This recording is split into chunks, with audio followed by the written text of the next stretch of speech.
सर्वप्रथम मैं वागड़ की इस धरा को प्रणाम करता हूँ। माँ त्रिपुर सुंदरी की इस शक्ति धाम को मेरा वंदन। वागड़ के इस विशाल क्षेत्र में शिक्षा की अलग जगह रहा पीएसपी कॉलेज, जिनके अधिष्ठाता प्रेरणा स्रोत स्वर्गीय श्री प्रभाशंकर जी पंड्या को मैं श्रद्धा सुमन अर्पित करता हूँ। इस क्षेत्र में एजुकेशन का जो काम इस संस्था के द्वारा निरंतर 20 वर्षों से किया जा रहा है,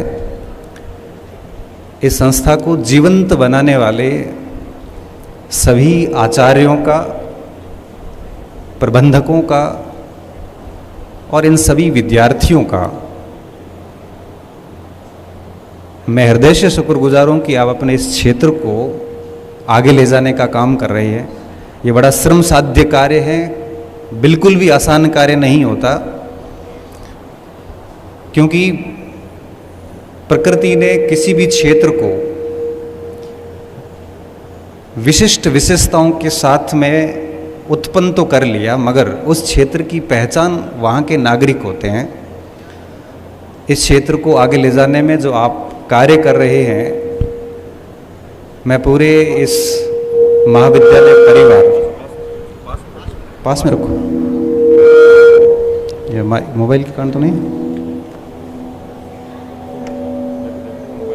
मोबाइल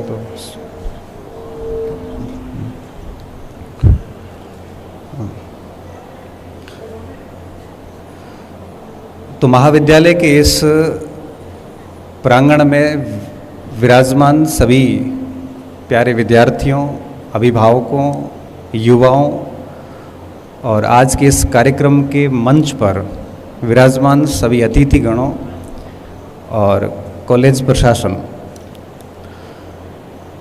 हमारी बात हुई थी कुछ 10 दिन पहले, 10-15 दिन हो गए थे सर, आपका हमारी बात हुई थी। बच्चों के भी मैसेज आए थे मेरे पास कि सर अपने पीएसपी कॉलेज में कार्यक्रम है और आपको पधारना है। मैं दिमाग में क्लिक किया कि मैंने कहा ये कॉलेज तो मैं पहले भी आया हूँ एक बार, 2016 थी या 17 थी शायद, मैं इस कॉलेज में एक बार पहले भी आया था यहाँ पे। फिर मैंने कहा ठीक है मैं आ जाऊँगा, क्योंकि वागड़ का ये जो क्षेत्र है, ये मुझे हमारे मारवाड़ के क्षेत्र जैसा लगता है। कई सारी समानताएं हैं इनमें आपस में। हालांकि आप यहाँ पे प्राकृतिक रूप से समृद्ध हैं, पानी भी अच्छा है, हरियाली भी अच्छी है, बारिश भी अच्छी होती है। हम इन सब चीज़ों से वंचित हैं, मगर बावजूद उसके मारवाड़ में और वागड़ में बहुत समानताएं हैं। संसाधनों के अभाव से आप भी गुजरते हैं, संसाधनों के अभाव से हम भी गुजरे हैं। शिक्षा का पिछड़ापन हमारे उधर भी है, शिक्षा का पिछड़ापन हमारे आपके इधर भी है। सरकारें कभी सजा के तौर पे पोस्टिंग मारवाड़ भी देती थी, वागड़ भी भेजती थी। समानताएं बहुत है यहाँ पे। तो ऐसी स्थिति में यहाँ आना मेरे लिए बड़ा एक ऐसा लगता है जैसे कोई वापस अपने घर आ रहा हूँ। मुझे कभी वागड़ में जब भी मैं 2-3 बार आया हूँ तो मुझे ऐसा लगा जैसे अपने घर ही आया हूँ, कभी भी परायापन नहीं लगा।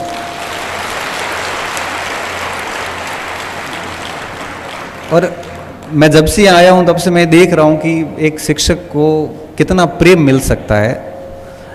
मैं अभिभूत हूँ, मैं कुछ बोल ही नहीं पा रहा हूँ कि एक यहाँ से 700 किलोमीटर दूर भारत पाकिस्तान की सीमा से एक ऐसे गांव से जहां भौतिक सुविधाएं अभी भी नहीं है, वहां से एक शिक्षक पढ़ लिख के आगे आता है और उस शिक्षक को 800 किलोमीटर दूर वागड़ की धरा पे इतना प्रेम मिलता है, तो मुझे लगता है कि मेरे लिए इससे बड़ा सौभाग्य कुछ हो नहीं सकता। और ये मैं अपने आप को बहुत भाग्यशाली मानता हूँ कि मुझे बच्चों का प्रेम मिलता है। हम और सर अभी यही बात कर रहे थे कि ये प्रेम आप पैसे से नहीं खरीद सकते, ये प्रेम आप किसी से ज़बरदस्ती नहीं करवा सकते, ये प्रेम कभी भी समझौतों से नहीं होता, ये मन से होता है, इमोशंस जुड़े हुए होते हैं। और मैं बड़ा अचंभित होता हूँ कि मैंने ऐसा कुछ किया नहीं है आज तक। मैंने मेरी किताबों के अलावा और मेरे काम के अलावा मैंने कुछ नहीं किया है। मेरी एक शिक्षक होने के नाते मेरी जिम्मेदारी बनती है कि मैं पढ़ूं और पढ़ाऊं और इस यात्रा के अनुभव बच्चों के साथ साझा करता रहूं। इन 3 चीज़ों के अलावा मैंने कोई कार्य नहीं किया अभी तक। बावजूद उसके बच्चे ऐसे बोलते हैं कि सर आपने हमें मोटिवेट किया या आपने हमें ये किया, आपने पढ़ने के लिए प्रोत्साहित किया। मुझे समझ में नहीं आता कि मैंने कब किया इनको। मैं सिर्फ अनुभव बोलता हूँ। जब भी कभी क्लास में बैठता हूँ तो क्लास में बच्चों के साथ अनुभव बताता हूँ कि बेटा अनुभव जो है वो किसी किताब में लिखे हुए नहीं है। हम जिन चीज़ों से गुजरते हैं हम वही बात आपको बताते हैं और वो चीज़ें आपको कनेक्ट कर जाती है। शायद यही कारण है कि आप एक शिक्षक से इतना प्रेम करते हैं और बड़ी एक अच्छा दौर आया है कि बच्चा शिक्षक से प्रेम कर रहा है। और मैं मानता हूँ कि वो देश, वो पीढ़ी कभी भटक नहीं सकती जो अपने शिक्षक से इतनी आत्मीय रूप से जुड़ी हुई होती है। ये सबसे अच्छी बात है। यहाँ पे वागड़ के इस क्षेत्र से हमारे अब विभागीय साथी हो गए, सत्यन जैसे नव युवक कह सकते हो। 21-22 वर्ष की उम्र में कॉलेज के अंदर प्रोफेसर बनना बिल्कुल आसान कार्य नहीं है। ये आपके लिए प्रेरणा है। आप ये एक्सक्यूज़ नहीं कर सकते, बहाने नहीं बना सकते कि हम पिछड़े क्षेत्रों से आते हैं या हमारे पास में अच्छे इंस्टीट्यूट नहीं है, हमारे पास में अच्छी किताबें नहीं है, हमारे पास में अच्छे गाइडेंस नहीं है। ये सब बहाने लगने लगते हैं जब आप में से एक युवा उठ के 22-23 वर्ष की उम्र में राजस्थान लोक सेवा आयोग के अंदर 3-3 चरण पार करके और अंग्रेजी जैसे विषय में राजस्थान की टॉप उस लिस्ट में अपना नाम बनाने में अगर कामयाब कोई हो रहा है तो ये सब चीज़ें बहाने लगने लग जाती है कि मेरे पास संसाधन नहीं थे या मेरे पास गाइडेंस नहीं था। ये आप में से उठा हुआ बच्चा। और आप सोचिए कि यहाँ से यहाँ तक की यात्रा कर ली इन्होंने, यहाँ से यहाँ तक की यात्रा इन्होंने स्वयं से की है। हमारा इनमें कोई योगदान नहीं। ये सिलेक्शन अगर हुआ है तो सिर्फ इनकी खुद की पढ़ाई की बदौलत हुआ है। हाँ, हम लोगों ने सिर्फ इतना किया होगा कि भाई परीक्षा में कैसे काम करना है, इंटरव्यू कैसे देना है। तो ये आपके लिए प्रेरणा स्रोत होने चाहिए, आपके आदर्श होने चाहिए कि हमें भी इस तरह से काम करना है। तो मैं भाई सत्यन का, विद्यार्थी सत्यन कह सकते हो, अभी तो हमारे विभागीय साथी हो गए। आपका बहुत बहुत आपको शुभकामनाएं देता हूँ। ये सिलेक्शन आपके लिए ज़रूरी नहीं था, इस पूरे क्षेत्र के लिए ज़रूरी था। इन्होंने उन सारे मिथकों को तोड़ दिया कि भाई पीछे इलाकों से सिलेक्शन नहीं होते। मैं आपको बात बताऊं, जब मैं मेरे गांव से 8वीं कक्षा करके बाहर निकला था, मेरे गांव में 8वीं कक्षा ही थी उस समय। तो विद्यालय से बाहर निकलने के बाद में हमने 9th 10th भी किया उस गवर्नमेंट स्कूल से। 1 साल में आदर्श विद्या मंदिर में ज़रूर पढ़ा था। फिर 11th 12th वापस पास में आ गया था गवर्नमेंट स्कूल के अंदर। उस समय तक हमारे क्षेत्र में ये धारणा थी कि नौकरी नहीं लगती। नौकरी उनकी लगती है जो बहुत बड़े लोग होते हैं या बहुत अच्छी अच्छी विद्यालयों में, प्राइवेट स्कूल्स में पढ़े हुए होते हैं, पैसे बहुत होते हैं जिनके पास में। ऐसी ऐसी धारणाएं थी, मेरे गांव में भी थी। 10वीं करते ही या तो बच्चे को स्कूल छुड़वा दी जाती थी या 9th में छुड़वा दी जाती थी। और जब मैं बाड़मेर की कॉलेज में आया पढ़ने के लिए, तो उस समय मुझे लगता है कि मेरे गांव के हम 3-4 स्टूडेंट ही थे जो बाड़मेर में पढ़ रहे थे। और फिर जैसे ही मेरी नौकरी लगी गवर्नमेंट ऑफ इंडिया के अंदर, तो सबसे बड़ा मिथक टूटा गाँव का कि नौकरियां भी लगती है ना। तो मैं कहीं कोचिंग गया था, ना किसी प्रकार का कोई ऐसा बैकअप था, ना कोई बड़े बड़े विद्यालय में पढ़ा था, ना कोई ऐसा आउटस्टैंडिंग स्टूडेंट था। बहुत सामान्य विद्यार्थी रहा था कक्षा 10 से लेके ठेठ आगे तक। 10वीं में बड़े मुश्किल से पास हुए थे 49% के साथ में। 12वीं में 61% के साथ में पास हुए। बीए करी 55% के साथ में। और उसके बाद में एक के बाद एक नौकरियां लगनी शुरू हुई। 5-6 डिपार्टमेंट चेंज कर दिए, सारी परीक्षाएं पास की और सब डबल डिजिट में की है। सारी रैंक जितनी भी अंडर 100 रैंक रही हुई है। अब ये बात मैं इसलिए बता रहा हूँ कि आप इन चीज़ों को कनेक्ट कर पाओ, कि मुझे लगता है कि आप में से बहुत सारे स्टूडेंट ऐसे हैं जो बहुत ही मध्यम वर्गीय या उससे भी नीचे की आय वर्ग के परिवारों से हैं। आप में से अधिकांश स्टूडेंट ऐसे हैं जो सरकारी विद्यालयों से आए हुए हैं, जिनके कई बार विद्यालयों में पूरी फैकल्टी भी नहीं होती। आप में से अधिकांश विद्यार्थी ऐसे हैं जिनके घर में कोई नौकरी में नहीं है। पहले ही प्रतिनिधि आप है जो बाहर निकल के शहर गांव से बाहर निकल के पढ़ रहे हैं। आप में से अधिकांश विद्यार्थी ऐसे हैं जिनके पास कोई मार्गदर्शन नहीं है कि करना क्या है, कैसे करना है। आप में से अधिकांश विद्यार्थी ऐसे हैं जो महानगरों में रह के फीस अफोर्ड नहीं कर सकते। मैं भी उसी किस्म का विद्यार्थी रहा हूँ, इसलिए हमारे में और आप में बड़ी समानताएं हैं। और मैं आपको बताना चाहूँगा कि किसी भी क्षेत्र की पहचान वहाँ के लोगों से होती है, वहाँ की भौतिक विशेषताओं से नहीं होती। इस पूरे वागड़ क्षेत्र को अगर एक भी ऐसे सत्यन जैसे 5-7 बच्चे भी मिल जाते हैं ढंग के, आज ये लगे, और अगर ये 4 लोगों को और बढ़िया पढ़ा के आगे बढ़ाएंगे तो देखना इस क्षेत्र का अपने आप ही धीरे धीरे उस मानचित्र पे नाम होना शुरू हो जाता है। तो आपके ऊपर केवल आपकी जिम्मेदारी नहीं है, आपके ऊपर आपके परिवार की जिम्मेदारी है और आपके पूरे क्षेत्र की भी जिम्मेदारी है। अगर आप एक बढ़िया सा रिजल्ट देते हो तो पूरे क्षेत्र को मोटिवेशन मिलता है। मैं वापस अपने आप से कनेक्ट करना चाहूँगा कि जब मेरी नौकरी लगी उस समय मेरे गांव में कोई 1-2 लोग नौकरी में थे, बहुत पुराने लोग, नया एक भी नहीं था।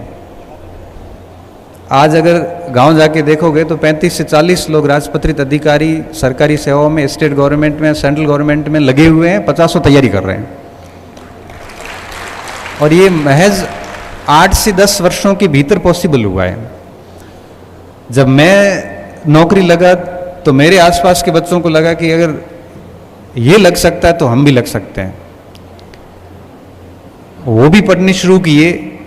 और मैं हर बार ही कहता हूं कि जिस स्तर का हम पढ़ेंगे उस स्तर का परिणाम मिलेगा, भले आज मिलो चाहे 1 साल बाद मिलो, कोई एक्सक्यूज है ही नहीं। आपने बहुत जबरदस्त मेहनत की है तो आपके पास बहुत शानदार परिणाम होगा 2 साल बाद। अगर आप मेहनत के नाम पे, केवल पढ़ाई के नाम पे अगर ढोंग कर रहे हैं तो रिजल्ट कभी नहीं मिलेगा, भले आप 20 साल किताबें लेके बैठे रहो। पढ़ाई न्याय करती है। और मैंने देखा है कि जिस बच्चे ने बहुत ढंग से पढ़ा है, ढंग से पढ़ने का क्या मतलब होता है? ढंग से पढ़ने का मतलब होता है कि ऐसा स्टूडेंट जिसने पूरी दुनियादारी से खुद को अलग कर लिया है,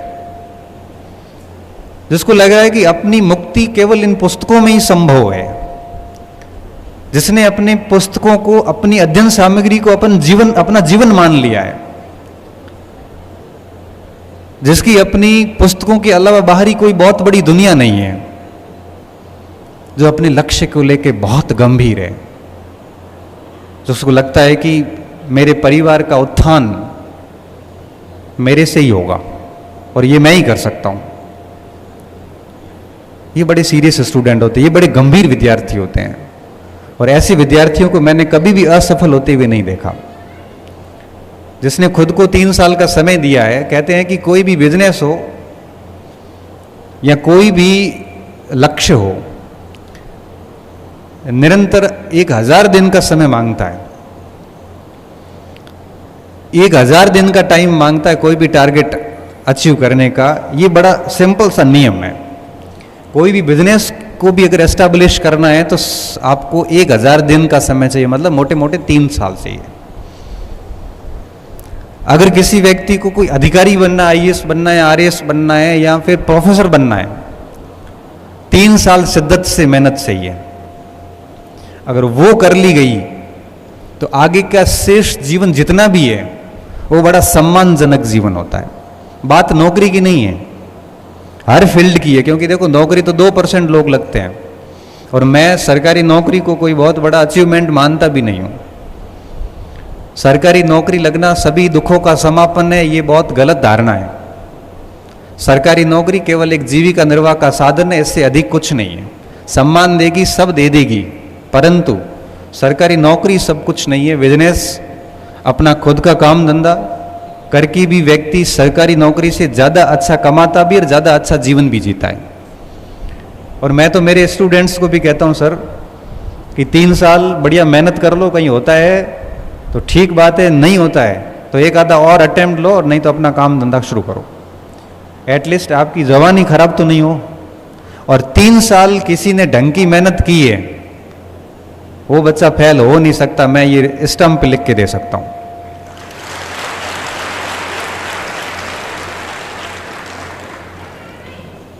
आज अपना ये सेमिनार जब समाप्त हो, उसके बाद आप काउंट करके 1000 दिन काउंट कर लेना कि आज के 1000 दिन बाद कौन सी डेट आ रही है, और उस दिन तक आप निरंतर पढ़ लेना। एक बढ़िया टारगेट बना लो, कोई भी टारगेट बना लो। जो टारगेट बनाते हो उस टारगेट के कुछ 4-5 लोगों को सुन लो और एक अध्ययन सामग्री तैयार कर लो, लिस्ट बना लो, और उसके बाद में आप 1000 दिन तक 3 साल, 1000 दिन का ना 3 साल, हमारी ग्रेजुएशन भी 3 साल की होती है, हमारा BSTC BEd भी लगभग 3 साल का ही होता है। 2 साल के सेशन वगैरह रिजल्ट अगर आते आते 2.5 से 3 साल लग जाते हैं, और 3 साल तक आप अपना टाइम दे दो। ऐसा नहीं कह रहा हूं कि 24 घंटे किताबों को दो, 5-6 घंटे दे दो रेगुलर, खूब होते हैं। नियमित पढ़ने वाले बच्चे के लिए 5-6 घंटे खूब होते हैं। मैं आपको कह रहा हूं कि जब आप 1000 बच्चे तैयारी शुरू करते हैं, लास्ट में 10 बच्चे बचेंगे जो 3 साल लगातार लेके चलेंगे, और वही 10 बच्चे चयनित होंगे। बाकी के सारे सिस्टम को दोष देते हुए नजर आएंगे कि सिलेक्शन होते नहीं है, नकल होती है, ये होता है, वो होता है, सब फालतू बात है। अभी कुछ दिन पहले कुछ बच्चे आए, सर फर्स्ट ग्रेड में सीट तो सर 72 ही है, हम जने 52,000 है, तो बाकी को तो सर बेरोजगारी रहना, केवल 72 का तो होना है। तो मैंने कहा एक बात बता, 72 कौन से होंगे? उन 72 में आप भी हो सकते हैं, उन 72 में कोई भी हो सकता है। ये हमारी मानसिकता हो गई है। अब जैसे आप यहाँ 1000 बच्चे बैठे हो, मैं कहूँ कि इसमें से एक की हत्या करनी है, तो आप सभी अंदर से डरोगे, यार ये मेरा ही नंबर आएगा अब तो।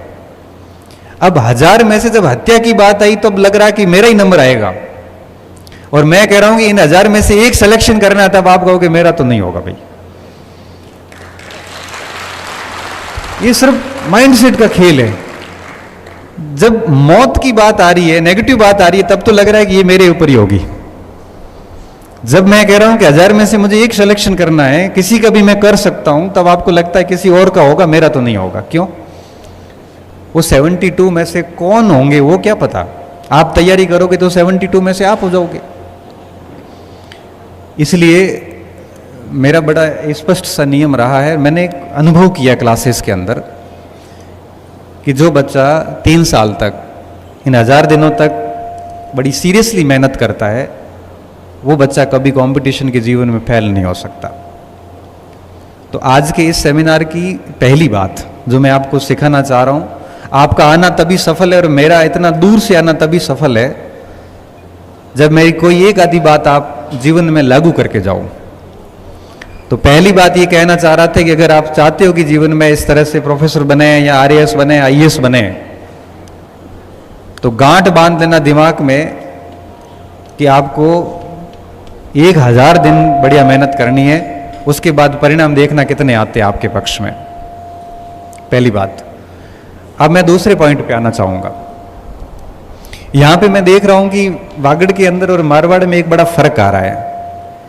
या अध्यापक बन गए या LDC में सिलेक्शन हो गया, उसके बाद लगता है कि बस जन्नत नसीब हो गई है बस, और वो संतुष्ट होकर अपने घर बैठ जाता है, आगे कोई प्रयास नहीं करने।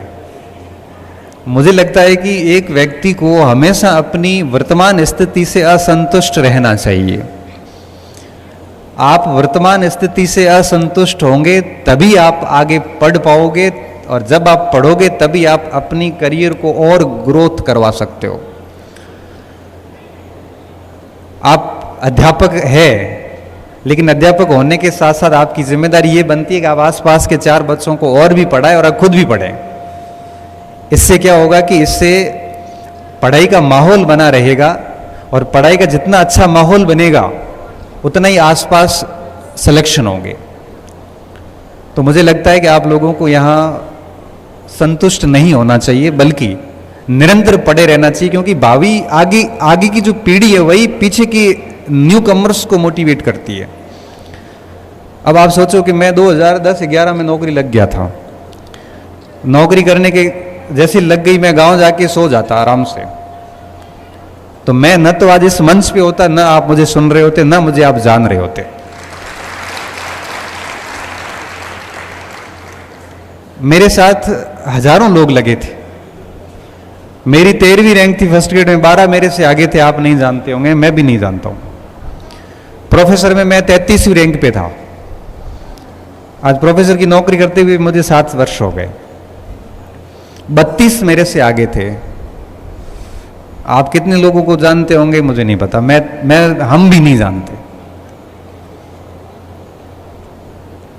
हमने नौकरी के बाद में भी अपने एफर्ट्स जारी रखे हैं।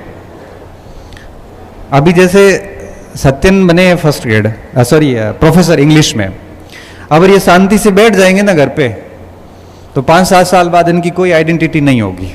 ये इनके लिए कड़वा सच है, और मैं तो हमेशा कड़वा ही बोलता हूं। परंतु अगर ये काम करेंगे आगे,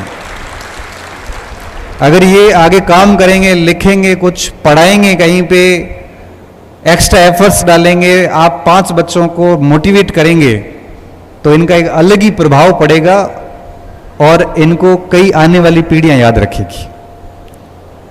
आप मुझे इसलिए नहीं सुन रहे हैं कि मैं प्रोफेसर हूं, कई बैठे हैं, आप इसलिए सुन रहे हैं कि मेरी कोई बात आपको ठीक लगी होगी, और मेरी कोई बात ठीक इसलिए लगी है कि मैंने कहीं बोली होगी, और मैंने कहीं बोली है तो इसलिए बोली होगी कि मेरा वो अनुभव रहा होगा, और मेरा अनुभव इसलिए रहा होगा कि मैंने उस और काम किया होगा, क्योंकि बिना काम के तो अनुभव आता ही नहीं है। और काम किया है तो अनुभव हुआ, और अनुभव हुआ है तो बात बोली, और बात बोली है तो आपको कनेक्ट कर गई, और उसी कनेक्ट होने की वजह से आपका मुझे प्रेम मिल रहा है। इसलिए कह रहा हूं कि आप जीवन में कभी भी, वो कथन आता है उसका लॉर्ड कैनिंग का, भारत के पहले वायसराय, उनको कहा कि अब भारत में बहुत शासन हो गया, वापस आ जाओगे। अब उन्होंने कहा कि आगे बढ़ना खतरनाक है अब, परंतु पीछे जाना और विनाशकारी है। आगे बढ़ना खतरनाक है, पीछे जाना विनाशकारी है। इसका मतलब यह है कि पीछे तो नहीं जाएंगे, अब बढ़ेंगे तो अब आगे बढ़ेंगे। खतरनाक जरूर है, लेकिन गति अब सस्टेन रहेगी, आगे बढ़ेंगे। तो मेरा सीधा सा आप सभी को यही है कि रुकना नहीं है कहीं पे भी। आप नौकरी लग गए हैं तब भी पढ़ते रहें, मेहनत करते रहोगे तो इस पूरे क्षेत्र में शैक्षणिक जागृति में आपका योगदान रहेगा, और आपको भावी पीढ़ियां याद करेगी। तीसरी बात जो मैं आपको कहना चाह रहा था, छाया कर रहे सर आपकी टीम बड़ी तगड़ी है सर बड़ी तगड़ी टीम है वाकई। सांसें फूल जाती है कार्यक्रम करवाने में क्योंकि कार्यक्रम करवाने में बहुत दिक्कतें आती है। पहले दिक्कत ये आती है कि जिस हिसाब से सीटिंग की उस हिसाब से लोग आएंगे कि नहीं आएंगे। दूसरी दिक्कत ये आती है कि अगर अधिक आएंगे तो क्या करेंगे। तीसरी दिक्कत आती है कि मौसम अगर बिगड़ गया तो अल्टरनेट व्यवस्था क्या करेंगे। लाइट चली जाती है तो उसकी अल्टरनेट व्यवस्था क्या होगी। अतिथि समय पे पहुंच पाएंगे कि नहीं पहुंच पाएंगे।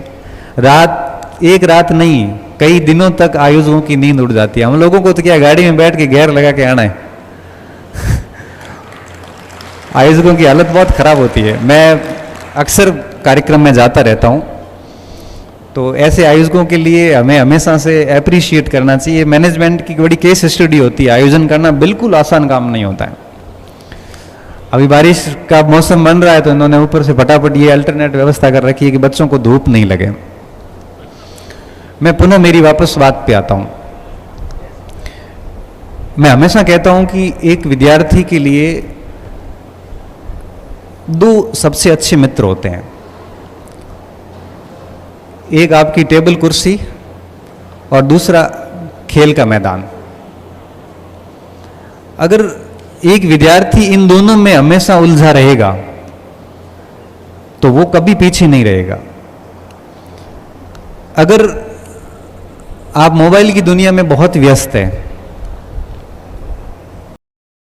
तो आप मान के चलिए कि आपका दिनों दिन डिग्रेडेशन होता है, पतन होता है, क्योंकि मोबाइल आपकी स्मृति को खा जाता है।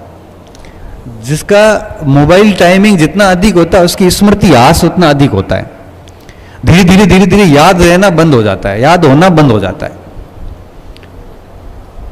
तब मैं कॉलेज के स्टूडेंट को कई बार कहता हूं कि आप फर्स्ट ईयर में आ गए हैं, सेकंड ईयर में हो, आप 7-8 घंटे पढ़ो, 2-3 घंटे ग्राउंड में चले जाओ, दौड़ के आ जाओ, वॉकिंग करके आ जाओ, जॉगिंग करके आ जाओ, एक्सरसाइज करके आ जाओ, आपकी प्रोडक्टिविटी बढ़ जाएगी और याद होने की क्षमताएं बढ़ जाती है।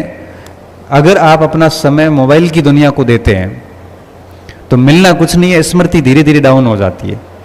याद रहे, जिस समय आप अपना समय खराब कर रहे होते हैं उस समय बाड़मेर की किसी लाइब्रेरी में हजारों बच्चे पढ़ रहे होते हैं। उस समय जयपुर की, दिल्ली की लाइब्रेरीज में, यूनिवर्सिटीज में, कॉलेजेस में बच्चे पढ़ रहे होते हैं। जिस समय हम मोबाइल चला रहे होते हैं उस समय दुनिया पढ़ रही होती है और वो दुनिया हर दिन हमारे से आगे जा रही होती है।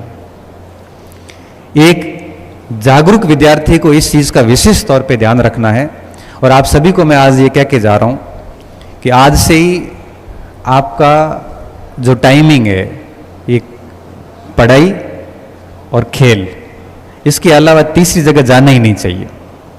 बाकी सारा पतन का कारण है, क्योंकि कोरा पढ़ोगे और बीमार हो गए तो मेरी तरह बड़े परेशान होने वाले हो।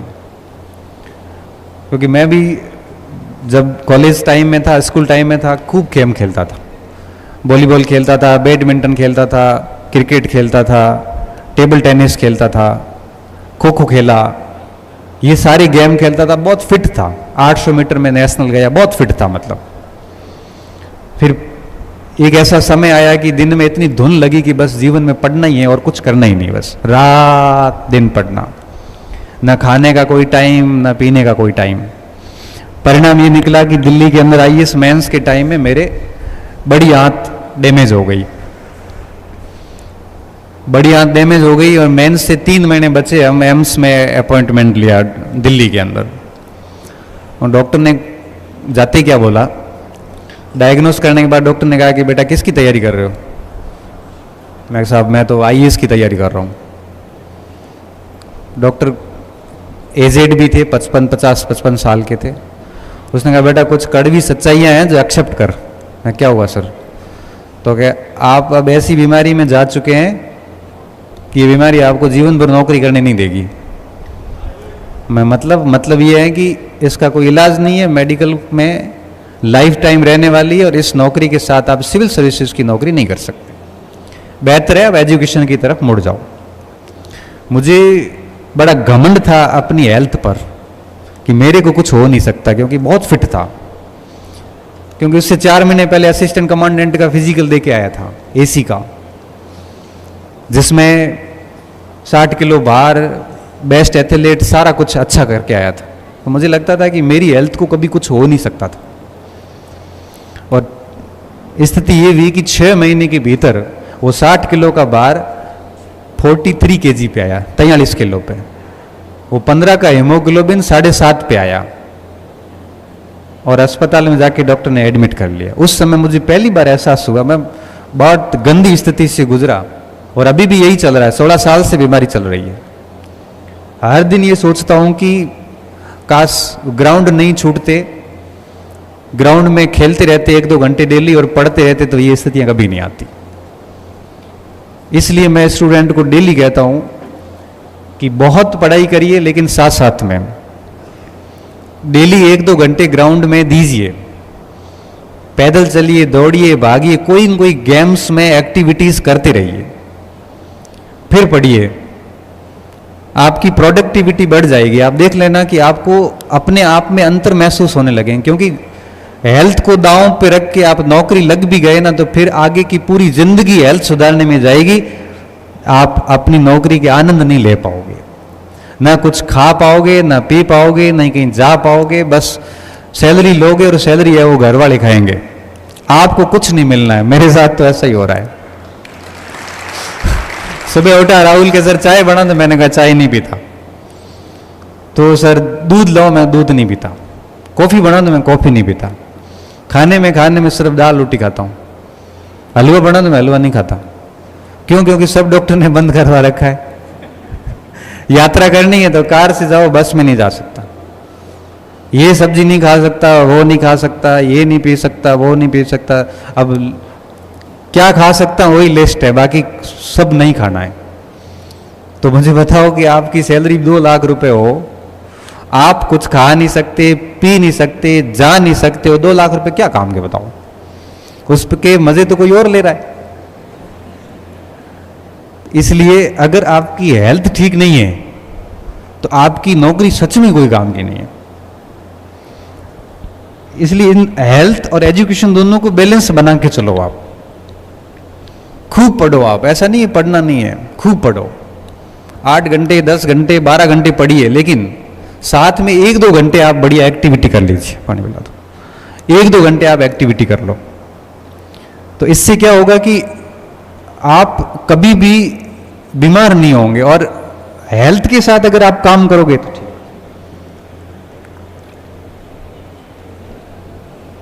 तो उसका बहुत बेनिफिट होगा आपको। और ये बात मैं इसलिए कह पा रहा हूं कि मैं इन चीजों से गुजरा हूं। आज भी ये स्थिति होती है कि सुबह शाम 3 टैबलेट के साथ में दिन शुरू होता है, और 1 टैबलेट के साथ में रात को सोना होता है। हर दिन 3 से 4 टैबलेट खाते हैं, तब दिन गुजरता है। आपको मेरी लाइफ बड़ी शानदार लग रही होगी कि यार क्या मस्त है, एकदम छोटी उम्र में प्रोफेसर बन गए, गाड़ियाँ वगैरह, घर वर, इतनी बच्चे पसंद करते हैं, पढ़ाते हैं, पैसे वैसे कोई कमी नहीं है। ये तो है बाहर की ज़िंदगी जो आपको दिख रही है।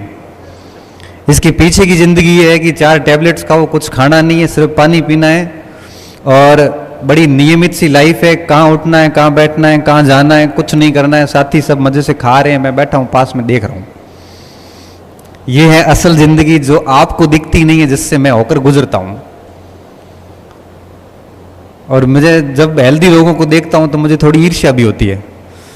ईर्ष्या ये होती है कि ये लोग बड़े आनंद ले रहे हैं और मैं इनको देख रहा हूँ, लेकिन साथ साथ में अच्छा भी लगता है कि कम से कम ये हेल्दी तो है, जीवन तो जी रहे हैं। तो मैं आप सभी को कहता हूँ कि अपने स्वास्थ्य को हमेशा प्राथमिकता में रखें, दूसरे नंबर पे स्टडी को रखें, तीसरा कोई काम ही नहीं करना है। और जिस दिन सिलेक्शन होगा आरपीएससी की उस पीडीएफ लिस्ट में जब नाम आएगा तो सत्यन बता सकता है कितनी खुशी होती है। पहली बार लिस्ट में नाम आया तो कैसा लगा था? ऐसे लगा जैसे क्या हो क्या गया, मतलब किसी और से दिखवा लेता हूँ, सर मेरा ही है ना ये रोल नंबर।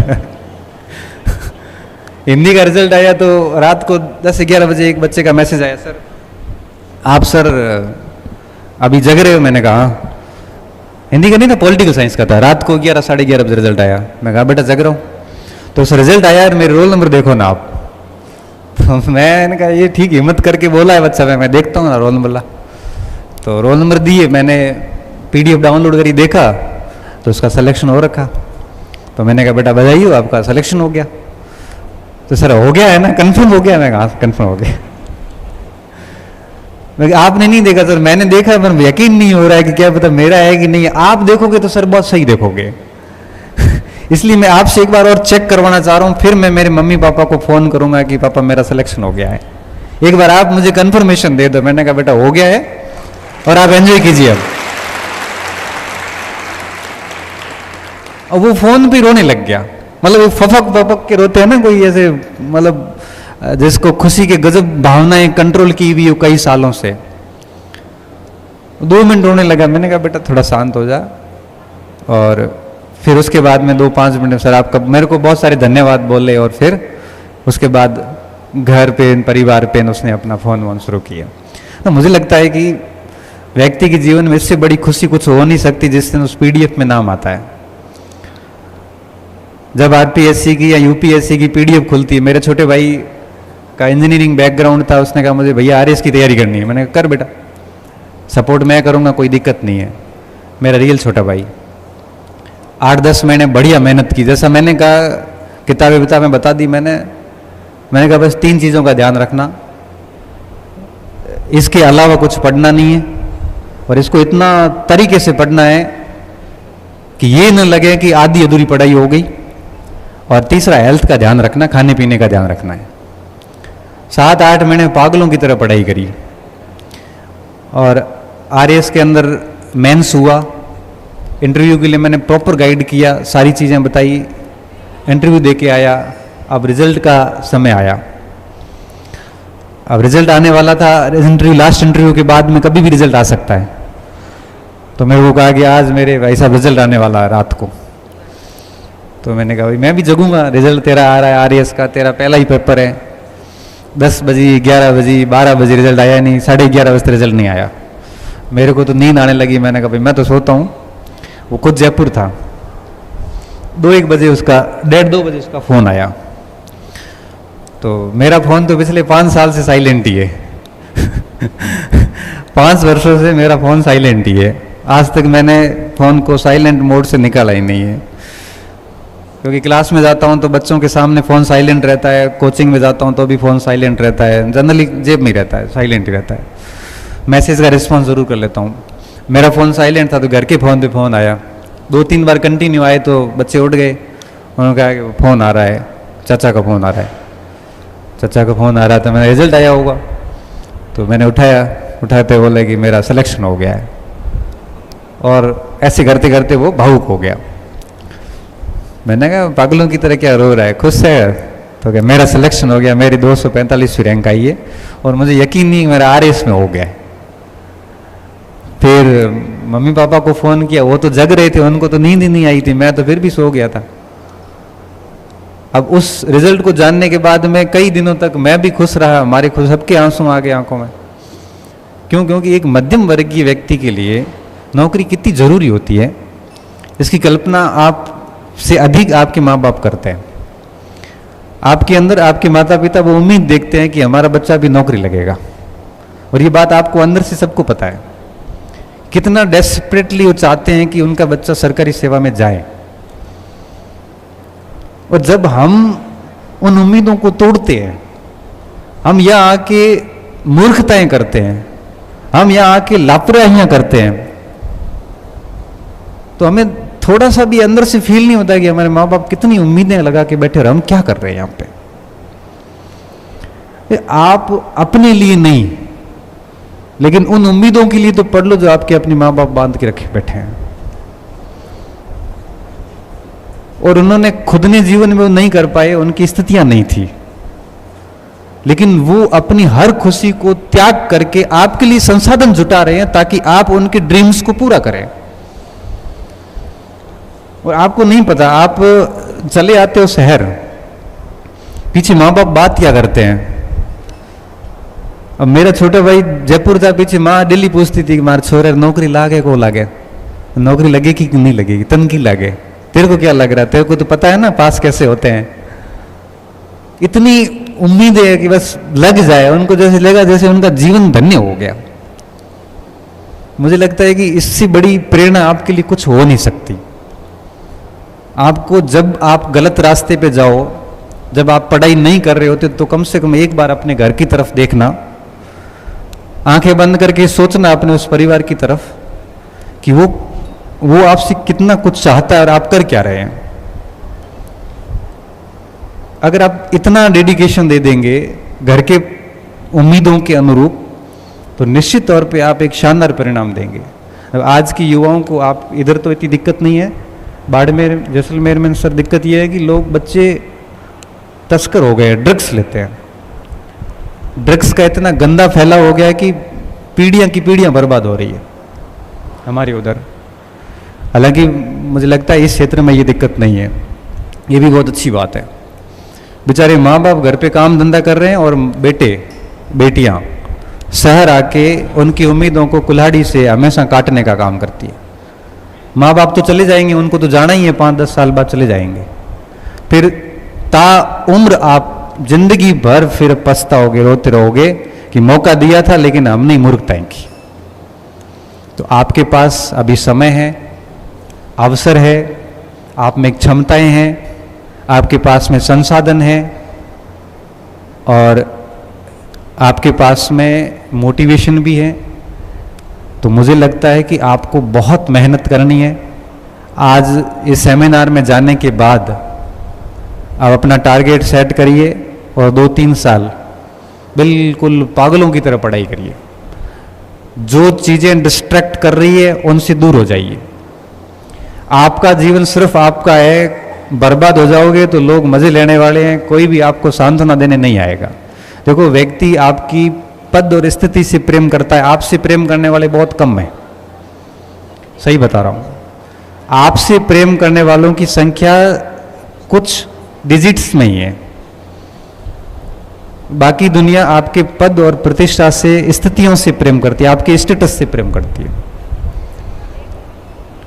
तो अपना स्टेटस बनाओगे तो लोग आपको खूब अच्छा सम्मान देंगे, बर्बाद हो गए तो लोग मजे लेंगे, सीधी सी बात है। इसलिए आप अपने जीवन को बनाना, बिगाड़ना मत। ये दोनों आपके हाथ में है। बनाने, आपके जीवन को आपके अलावा कोई बर्बाद नहीं कर सकता और आपके जीवन को आपके अलावा कोई बना नहीं सकता, क्योंकि आप कैसे ग्रुप में रहते हैं, बनना और बिगड़ना ग्रुप पे डिपेंड करता है, और ग्रुप कैसा होगा वो आप पे डिपेंड करता है। आप अगर चोर उच्चकों के साथ रहोगे तो चोरियां करोगे, भले घर में कितने अमीर हो। मेरे जैसा एक स्टूडेंट, जब मैं गांव से निकल के बाड़मेर में आया तो मुझे, सही बता रहा हूं, अंग्रेजी का अक्षर नहीं आता था ठीक से पढ़ना। मुझे न गणित आती थी, न इंग्लिश आती थी ठीक से, न देश दुनिया की कोई जानकारी थी। लेकिन बी फाइनल ईयर के अंदर क्या होता है कि एक अनायासी मैं स्टेडियम जा रहा हूं, बीच में हमारे एक महावीर पार्क आता है बाड़मेर के अंदर, उसके अंदर पानी के घड़े रखे हुए हैं, वहां से पानी पी के फिर हम स्टेडियम जाते हैं।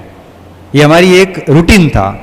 तो एक दिन मैं ऐसे ही पानी पी के स्टेडियम की तरफ जा रहा था पार्क से होते हुए, तो कॉर्नर पे 5-6 बच्चे बैठे, बच्चे क्या बड़े थे, और वो कुछ पढ़ रहे थे, डिस्कस कर रहे थे, दिखने में बड़े जबरदस्त एकदम पर्सनैलिटी। एक दिन मैं वहां से गुजर गया, दूसरे दिन फिर अपनी उत्सुकता हुई, है क्या ये, क्या ये कर क्या रहे हैं यहाँ पे। आदमी के मन में होता है, कोई 4 दिन किसी को लगातार एक जगह देखता है ना तो पूछता है।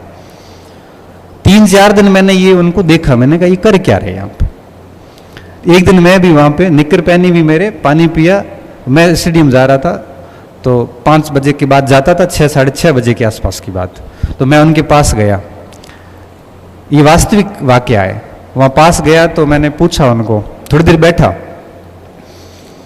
तो मैं तो ऐसे शरीर में पतला सा ही था, ऐसे बच्चा था ही था, उस समय तो बहुत बच्चा सा था। आज सोचो, आज से 16 साल पहले मैं कैसा दिखता हूँ, अब भी ऐसा हूँ। तो मैंने उसको पूछा उनको, मैंने कहा भाई साहब आप किसकी तैयारी कर रहे हो। तो उन्होंने मुझे कुछ नहीं बताया, ऐसे देख के, और वो चुपचाप बैठे, उनका बैठ जा। तो मैं बैठ गया। तो वो उस समय किसी इंटरनेशनल इश्यूज पे बात कर रहे थे। मैंने उनको सुना, बड़ा अच्छा बोल रहे थे, कोई इंग्लिश में बात रख रहा था, कोई हिंदी इंग्लिश मिक्स बोल रहा था। मेरे लिए वो सब बड़े भगवान से हो गए, कितनी जबरदस्त तरीके से बोलते हैं। फिर 1-2 दिन में और आया, फिर मैंने कहा यार मेरे को इस ग्रुप में शामिल करो ना, मैं भी शाम को 1 घंटे आपके पास आना चाहता हूं। तो उन्होंने कहा ग्रुप में शामिल होने के लिए आपको पढ़ के आना पड़ेगा, फिर हम डिस्कस करते हैं, तो आपको भी उसमें अपना भाग लेना पड़ेगा, नहीं तो हम चुपचाप ऐसे बैठने वालों को यहां स्वीकार नहीं करेंगे। तो मैंने कहा किताब बता दो, मैं वो पढ़ के आ जाऊंगा। तो उन्होंने करंट अफेयर्स की कोई मैगजीन्स बताई, वो करंट पे डिस्कस करते थे इवनिंग में। बाद में मुझे इतना पता चल गया, तो इस महीने की किताब लेके आना, पढ़ के आना कल से। मैं ठीक है, मैं गया मार्केट, किताब लेके आया, उनका डिस्कशन शुरू हुआ। मैंने भी कोई एक आधा तथ्य बताया, ज़्यादा मैं बोल नहीं पाया। ऐसे करते करते 10 दिन आया तो उनको लगा कि भाई बच्चा सिंसियर है। अब वो मेरा स्टेडियम जाना तो बंद हो गया और मैं पार्क में उनके पास आके पढ़ने लग गया। धीरे धीरे धीरे स्थिति ये हुई कि 1 महीना बीत गया। 1 महीने में हम सबको एक दूसरे को जानने लग गए। 1 महीने तक मुझे कुछ पता नहीं चला कि किसकी तैयारियां कर रहे हैं। फिर मुझे पता चला पूरी बातें, जिसमें एक बच्चा, एक गौरव चौधरी था जो IAS मेंस दे के आया था, 3 के असिस्टेंट कमांडेंट के इंटरव्यू थे, सब UPSC पास थे, परीक्षा पास कर चुके थे, जिसका हमने फॉर्म भी नहीं भरा, जो हमारे लिए बहुत बड़ा सपना था कि ये कल्पना अतीत है, कल्पनाओं से परे है हमारे लिए, हम पास ही नहीं कर सकते। वो ये परीक्षा हम पास कर चुके हैं, तो मेरे लिए वो बहुत सम्मानीय हो गए। अब कहते हैं ना, किसी से ज्ञान अर्जित करना है, किसी से सारा ही सीखना है, तो उसका पूरा सम्मान करना पड़ता है। अगर आप अपने गुरुजी का सम्मान नहीं करते हैं या गुरुजी पे भरोसा नहीं करते, तो आप गुरुजी से एक भी बात सीख नहीं पाएंगे। सम्मान के बिना सीखना होता ही नहीं है। तो मेरे मन में उनका प्रति रिस्पेक्ट और बढ़ गई। अब देखते देखते मैंने भी उनके अनुसार किताबें लाई। अब एक ने मेरे को कहा कि तू हमारे साथ ही आ जा, पुलिस लाइन में रूम क्वार्टर लिया हुआ है। मैं उनके साथ रहने लग गया और मेरी लाइन चेंज हो गई। मेरे सारे जो दोस्त थे वो छूटने लग गए और ये नए दोस्त बनने लग गए। और 6-7 महीने के अंदर ये स्थिति आई कि मैं भी उनकी बराबरी में आने लग गया। और फिर जब अक्टूबर में असिस्टेंट कमांडेंट का पेपर आया, तो फर्स्ट पेपर में मेरे नंबर उन सबसे अधिक, क्योंकि जीके मेरा अच्छा था। तो उनको लगा कि भाई लड़का ठीक है वाकई में। फिर उनमें से 4 का असिस्टेंट कमांडेंट में सिलेक्शन हो गया, और अभी कोई 2 IC है, कोई फुल कमांडेंट बन गए। 2 बच्चे प्रॉपर RAS में हो गए, एक IAS में हो गया, जम्मू कश्मीर कैडर चला गया, और मैं बीमार हो गया। और सबने यही कहा कि अब गणपत आप तू जा, तू एजुकेशन की कर, तू पढ़ाता अच्छा है। क्योंकि मैं उस समय में उनको जीके के पॉइंट्स पढ़ाता था, क्योंकि वो सारे साइंस बैकग्राउंड के लोग थे। जीके में मैं ही उनसे सबसे ठीक था, और मैंने मेरी एजुकेशन की दुनिया, आज हम सब दोस्त कनेक्ट हैं। हमारा 10-12 का ग्रुप था, और आज ग्रुप में सारे राजपत्रित अधिकारी हैं। एक भी व्यक्ति राजपत्रित अधिकारी से नीचे नहीं है। और मेरी जितनी भी नौकरियां लगी उसके बाद लगी, जितने भी ड्रीम्स देखे, जितनी भी चीजें हुई, सब उस ग्रुप के बाद हुई। अब मैं ये बात आपको क्यों कह रहा हूं? ये मैं बात इसलिए कह रहा हूं कि बेहद सामान्य स्टूडेंट रहा हूं मैं। आप सोचो 10वीं में 50% नहीं बनना, 50 से भी कम, 49%। मैं हाथ खड़े करवा दूं ना, तो आपके सबके नंबर मेरे से अधिक है। और ये की हालत 12th में थी। 61% कोई बहुत बड़ा आंकड़ा नहीं है। ये की ये हालत ग्रेजुएशन में थी, 55% ही थे। बहुत सामान्य विद्यार्थी रहा, मगर मैं फॉर्चुनेट इसलिए हूं, सौभाग्यशाली इसलिए हूं कि वो ग्रुप मिला और जिंदगी ने यू टर्न लिया। और मेरे साथियों को, परिवार को कभी यकीन नहीं हुआ कि ये व्यक्ति इस लेवल पर भी आगे काम कर सकता है। और मैं सारा क्रेडिट आज देता हूं ना, तो मैं माता पिता से भी आगे उन दोस्तों को रखता हूं जिन्होंने मुझे बनाने का काम किया है। मेरे माता पिता को पढ़ाई से कोई मतलब नहीं है। मेरी मम्मी अनपढ़ है, पिताजी 9th की हुई है, मगर आधुनिक कंपटीशन और शिक्षा से उनका कोई वास्ता नहीं है। गांव में रहते हैं। मैं अगर यहाँ पे आके अपराध की दुनिया में भी प्रवेश करता, तो मेरे माँ बाप को पता ही नहीं चलता कि मैं बाड़मेर में क्या कर रहा हूँ। मेरे माता पिता ये कहते थे कि बेटा तेरे खर्चे की हम कमी नहीं आने देंगे, तू 3,000 मांगेगा तो 3,000 देंगे, 4 मांगेगा तो 4 देंगे। 4 या 5 साल तक हम आपके पीछे खड़े हैं, आपकी कोई जिम्मेदारी नहीं है पढ़ने के अलावा। माँ बाप केवल इतना ही काम कर सकते हैं, इससे अधिक का गेम आपको खेलना होता है। फिर वो मित्र लोग आते हैं, और आज जो कुछ भी मैं हूं, मैं सब उन दोस्तों की वजह से, वही सही बता रहा हूं आपको, क्योंकि मेरे परिवार की पहली नौकरी मेरी थी। मेरे पूरे परिवार में पहला 10वीं पास मैं हूं। तो आप सोच सकते हो कि 10वीं पास मैं, 12वीं पास मैं, कॉलेज पास मैं, MA पास मैं, PhD किया हुआ, डॉक्टरेट किया हुआ भी मैं अकेला ही हूं, प्रोफेसर भी मैं पहला हूं, लेक्चरर भी पहला हूं, सेकंड ग्रेड भी पहला हूं। तो पीछे से तो कोई मोटिवेशन नहीं था, क्योंकि परिवार को एजुकेशन से बहुत अधिक मतलब नहीं है। हाँ, अलग बात है अब क्या है, अब तो 5, 7, 10 लोग हैं, वो बहुत अच्छी जगह चले गए। छोटा भाई आरिस बन गया, भतीज लेक्चरर बन गया, अभी 2 भतीज है वो दिल्ली यूनिवर्सिटी में पढ़ रहे हैं। सारा सेट हो गया, क्योंकि परिवार का एक व्यक्ति सफल हो जाता है तो वो अकेला नहीं होता है, वो पूरे परिवार का उद्धार कर देता है, अगर वो ढंग का व्यक्ति है तो। एक व्यक्ति अगर सफल हो गया तो एक केवल आपका जीवन सेट नहीं होगा, आप पूरे परिवार का, पूरे गांव का, आसपास के पूरे मोहल्ले को आप प्रेरणा स्रोत होते हो।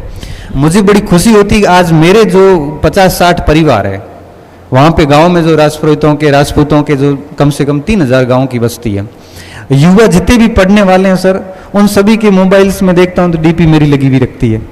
तो मुझे लगता है कि ये कितना कुछ मान रहे हैं,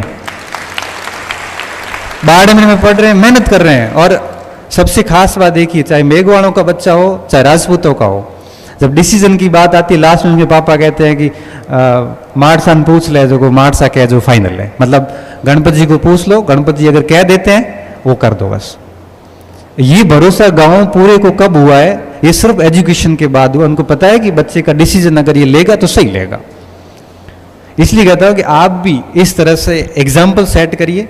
मैं आपके सामने खड़ा हूं, मेरे जो शब्द हैं वो इतने प्रभावी नहीं होने चाहिए जितने आप मुझे देख के प्रेरणा ले सकते हैं। जब ये व्यक्ति अपने गांव में आगे जाके कर सकता है तो हम भी कर सकते हैं। और करने वाले अगर ठान लेते हैं तो मुझे लगता नहीं कि कोई बाधा उसको रोक सकती है। ठीक है, 2 साल चीजें लेट हो सकती है, बाकी कोई फर्क नहीं पड़ता।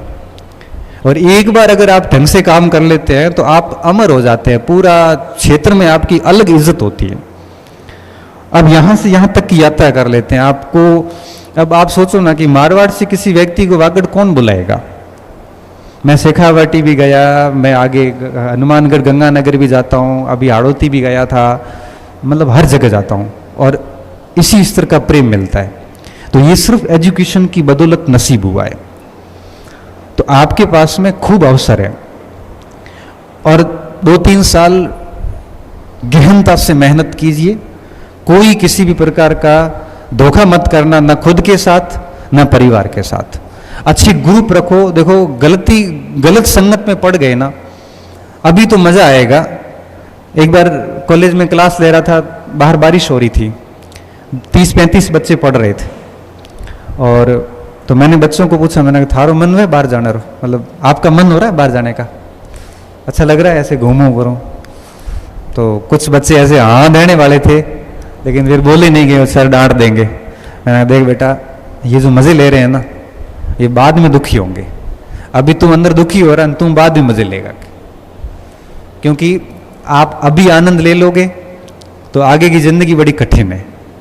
आप अभी अपने आप को दुखी करोगे, सैक्रिफाइस करोगे, खूब मेहनत करोगे तो आगे की जिंदगी बड़ी सम्मानजनक है। ये कहने को बड़ा आसान है कि 4 दिन का जीवन है, 4 दिन का नहीं, इतना लंबा है, हालत खराब कर देगा। आदमी का जीने का मोह भंग हो जाता है। ये कोई कहते हैं ना कि 4 दिन की जिंदगी है, क्या चलेगा साथ, क्या नहीं। 25-27 के बाद एवरेज हो जाओगे और उसके बाद 50 साल का जीवन है, एक एक दिन अपमान में जीना पड़ता है। ये बहुत गलत बात है कि 4 दिन की जिंदगी में, जिंदगी इतनी बड़ी है कि मैं कह रहा हूं कटी नहीं कटे ऐसी हालत हो जाती है। और जिंदगी आसानी से कब कटती है? जब सम्मानजनक हो, तब हर दिन मजा आता है, तब आसानी से कटती है। लेकिन जब दुखों का समय होता है ना, तब 1 घंटा भी मुश्किल से निकलता है, 4 दिन तो दूर की बात है। तो ये समय जो है ना आपका, ये भविष्य बनाने का भी है, भविष्य बिगड़ने का भी है। तो मैं सिर्फ इतनी बात ही करूंगा कि आप अपने करियर का निर्माण करना, इसको बर्बाद मत करना। आपके पास में दोनों विकल्प है इस समय। बर्बादी वाले रास्ते बड़े आसान हैं और आपको बड़े अच्छे लगेंगे, उसमें शौक है, मौज है, मस्ती है, आराम, आनंद है। और जो भविष्य बनाने वाले रास्ते हैं वो बहुत कठिन है। उसमें 5 घंटे बैठना पड़ेगा, दोस्तियां छोड़नी पड़ेगी, मोबाइल बंद रखने पड़ेंगे, आंखों के आगे घेरे होंगे, कई सारे सामाजिक उत्सव वगैरह छोड़ने पड़ेंगे, कई लोगों को मना करने पड़ेंगे, अपने शौक आनंद खत्म करने पड़ेंगे। ये रास्ता मुश्किल है। इसलिए बनती कम लोगों की ये जीवन और बिगड़ती कई लोगों की। ऐसा नहीं है कि हमारे साथ सारे बने ही, हमारे साथ कई ऐसे एग्जाम्पल भी हैं जिनकी जिंदगी बिगड़ गई, ऐसी बिगड़ी है कि मैं उदाहरण दूं तो उनको समझ में आ जाता है कि किसकी बात कर रहा है। बहुत अच्छे अच्छे स्टूडेंट सिर्फ और सिर्फ गलत संगतियों के कारण बर्बाद हो गए। हमारे में और उनमें इतना फर्क था कि हमने कॉलेज टाइम से और उसके बाद से भी कभी पढ़ाई के साथ छेड़छाड़ नहीं की। आज 15 साल से जॉब कर रहा हूँ। मेरे घर पे मेरी अपनी लाइब्रेरी है और उस लाइब्रेरी के अंदर लगभग 1500 से 2000 किताबें मेरे घर पे मेरी पर्सनल लाइब्रेरी बनी हुई है। और जब भी तनाव की स्थिति होती है या मन नहीं लग रहा होता है, क्योंकि हर व्यक्ति के जीवन में ऐसे चरण आते हैं, कई बार अच्छा लगता है, कई बार खराब भी लगता है, तो मैं मेरी लाइब्रेरी का हॉल खोलता हूँ। लाइब्रेरी को खोलने के बाद में किताबों को देखता हूँ, एक एक किताब देखता हूँ। फिर सोचता हूँ कि गांव से जब निकला था तो मेरे पास एक ओसवाल का बैग था, चाय वाला, चाय का बैग था घर से, एक ओसवाल का बैग था और उसमें 2 ड्रेस थी और मेरे पास कुछ नहीं था।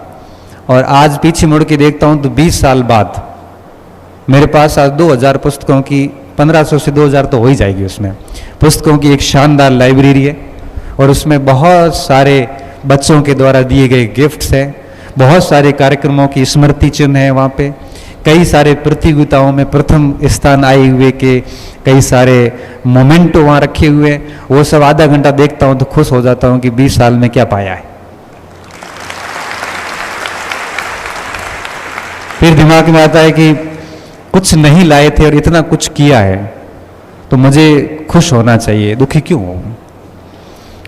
और बस मन प्रसन्न हो जाता है और वापस छोटी सी एक आधी किताब बाहर निकालता हूँ, थोड़ी देर पढ़ता हूँ, फिर निकल जाता हूँ काम पे। तो ये जो चीज़ें होती हैं अभी के प्रयास से इकट्ठे होते होते आगे आपको सुकून देते हैं। इसलिए कहता हूँ कि आप सीरियसली मेहनत कीजिए, बहुत परवाह वाले व्यक्ति बनिए, बेपरवाह लापरवाह मत होना। ये जिंदगी इतने मजे लेगी बाद में आपको यकीन नहीं अभी इस समय। हमने ये बातें हम तब बोल पा रहे हैं, हम क्लासेस में देखते हैं, हम अनुभव किया है बच्चों को, हमने बहुत निकटता से देखा है, बहुत क्लोज बच्चों को देखा है। हमने 40% अंक लाकर बच्चे हमारे पास आके हमने उनको लेक्चरर बनते हुए देखा है, हमने उनको RS बनते देखा है, हमने 98% लाए हुए बच्चों को भी फेल होते हुए देखा है।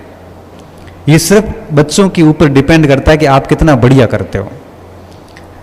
इसलिए कहता हूं कि आपका जीवन सिर्फ आपका है, इसको बिगाड़ना मत, कोई गलत आदत नहीं डालना है। 6-7 घंटे रेगुलर पढ़ाई करो और ये पढ़ाई आप जारी रखिए।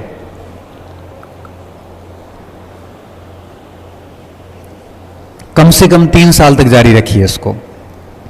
अच्छे ग्रुप बनाइए, ऐसे लोगों को साथ रखिए जो आपको 4 चीजें सिखाते हो। ऐसे व्यक्ति नहीं रखने जो ये कहें कि तेरा सिलेक्शन नहीं होगा, फिर किसका होगा?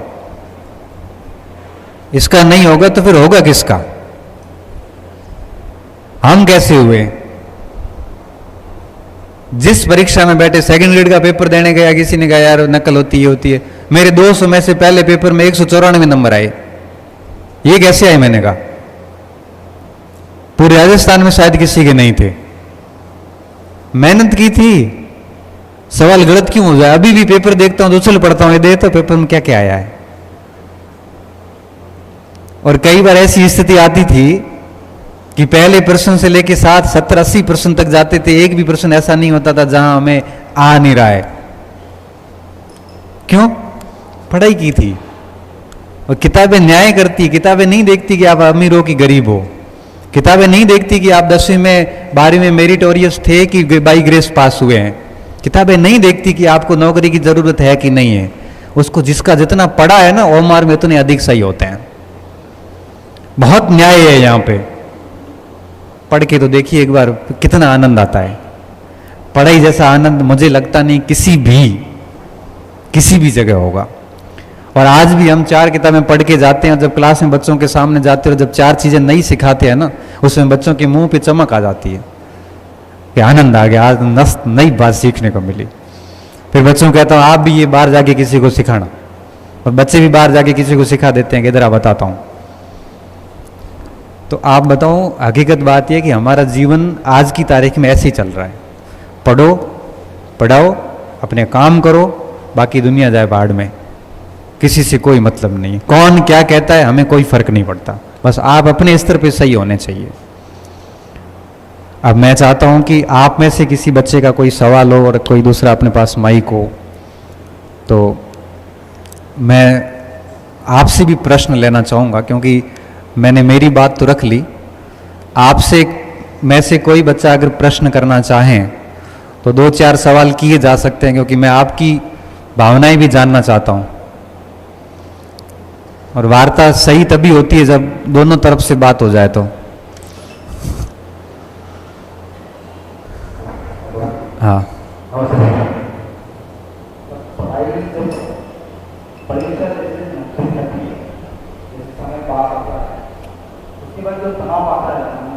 मैं एक बार थोड़ा माइक दूर रख के वापस बोलो तो।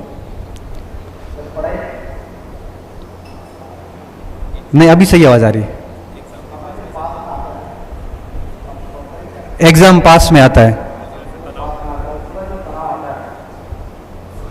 एग्जाम पास में आते जब थोड़ा सा तनाव आता है।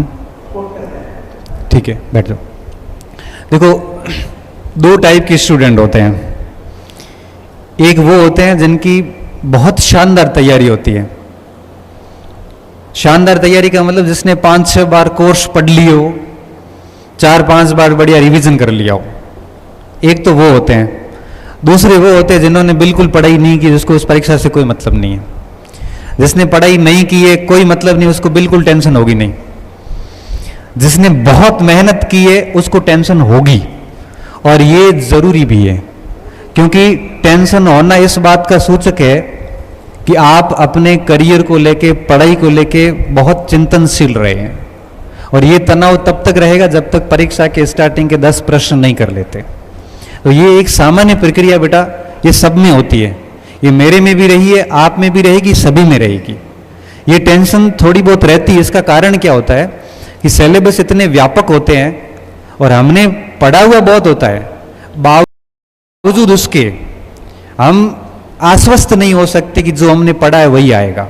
फिर डर लगता है कि यार इतनी मेहनत के बाद अगर पेपर हमारी अप्रोच से बाहर चला गया, हम फेल हो गए तो क्या करेंगे। ये टेंशन इसलिए होती है।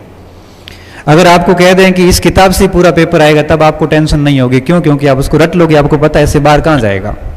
लेकिन कंपटीशन में क्या है, आपने राजस्थान का प्रजामंडल पढ़ लिया, आपने ढंग से पढ़ा, आपने पढ़ लिया कि बीरबल दिवस बीकानेर में मनाया जाता है।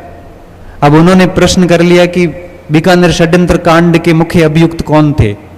अब आपको ये डर रहेगा कि यार कितना भी पढ़ लो, परीक्षक की अप्रोच अगर हमारे से अधिक है, यार फेल हो गया तो मेरे तो प्रजामंडल में 4 घंटे 10 घंटे दिए और सवाल नहीं हुआ। तो ये व्यक्ति, कह रहा हूं ना, व्यक्ति नेगेटिव पहले सोचता है। हम घर से जब निकलते हैं ना, पहला मन में यह आता बस चूक गई तो, अरे आधा घंटा पहले निकला, बस क्यों चूकेगी, फेल हो गया तो, क्योंकि व्यक्ति नेगेटिव पहले सोचता है। तो ये जो तनाव वाली जो बात है ना, ये बहुत आम बात है, और ये सिर्फ सिलेबस की व्यापकता के कारण है। इसलिए आप इसको लेके बिल्कुल ऐसे चिंता ना करें, ये सामान्य चीज है, ये होनी भी चाहिए। ये होती है तभी हम और पढ़ते हैं। तनाव न होना लापरवाह होने का सूचक है। हाँ, तनाव इतना भी हावी नहीं होना चाहिए कि हम पढ़ाई छोड़ दें और ओवर थिंकिंग में चले जाएं, ऐसा नहीं होना चाहिए। बस पढ़ते जाओ, थोड़ा सोचते हो, फिर पढ़ते जाओ। और जब कई बार तनाव हावी होता है तो पुराने पेपर ला के सॉल्यूशन कर लो।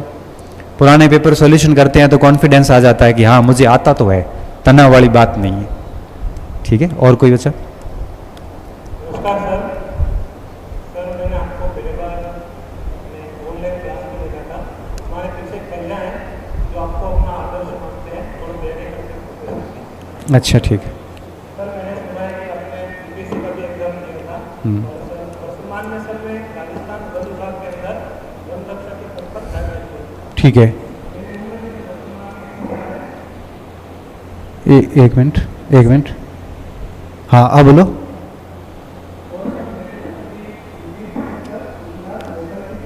आवाज, एक मिनट बेटा, एक मिनट।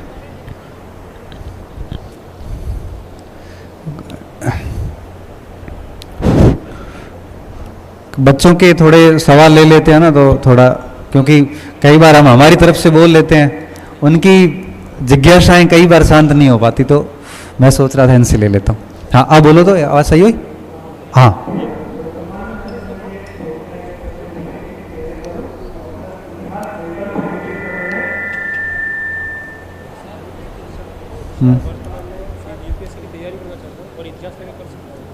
मतलब आप कह रहे हो कि वन रक्षक पद पे हैं और यूपीएससी की प्रिपरेशन करना चाह रहे हैं हिस्ट्री ऑप्शनल के साथ में, तो कर सकते हैं, ऐसा ही कह रहे हो आप? हाँ सर, तो मुझे सर इतिहास को पढ़ते समय इन गलतियों से बचना चाहिए ताकि मैं अपने जो है रिटर्न में अच्छा डाल सकूँ और अच्छा पढ़ सकूँ। देखो, हिस्ट्री को हम दो तरीकों से पढ़ते हैं, एक ऑब्जेक्टिव एक सब्जेक्टिव।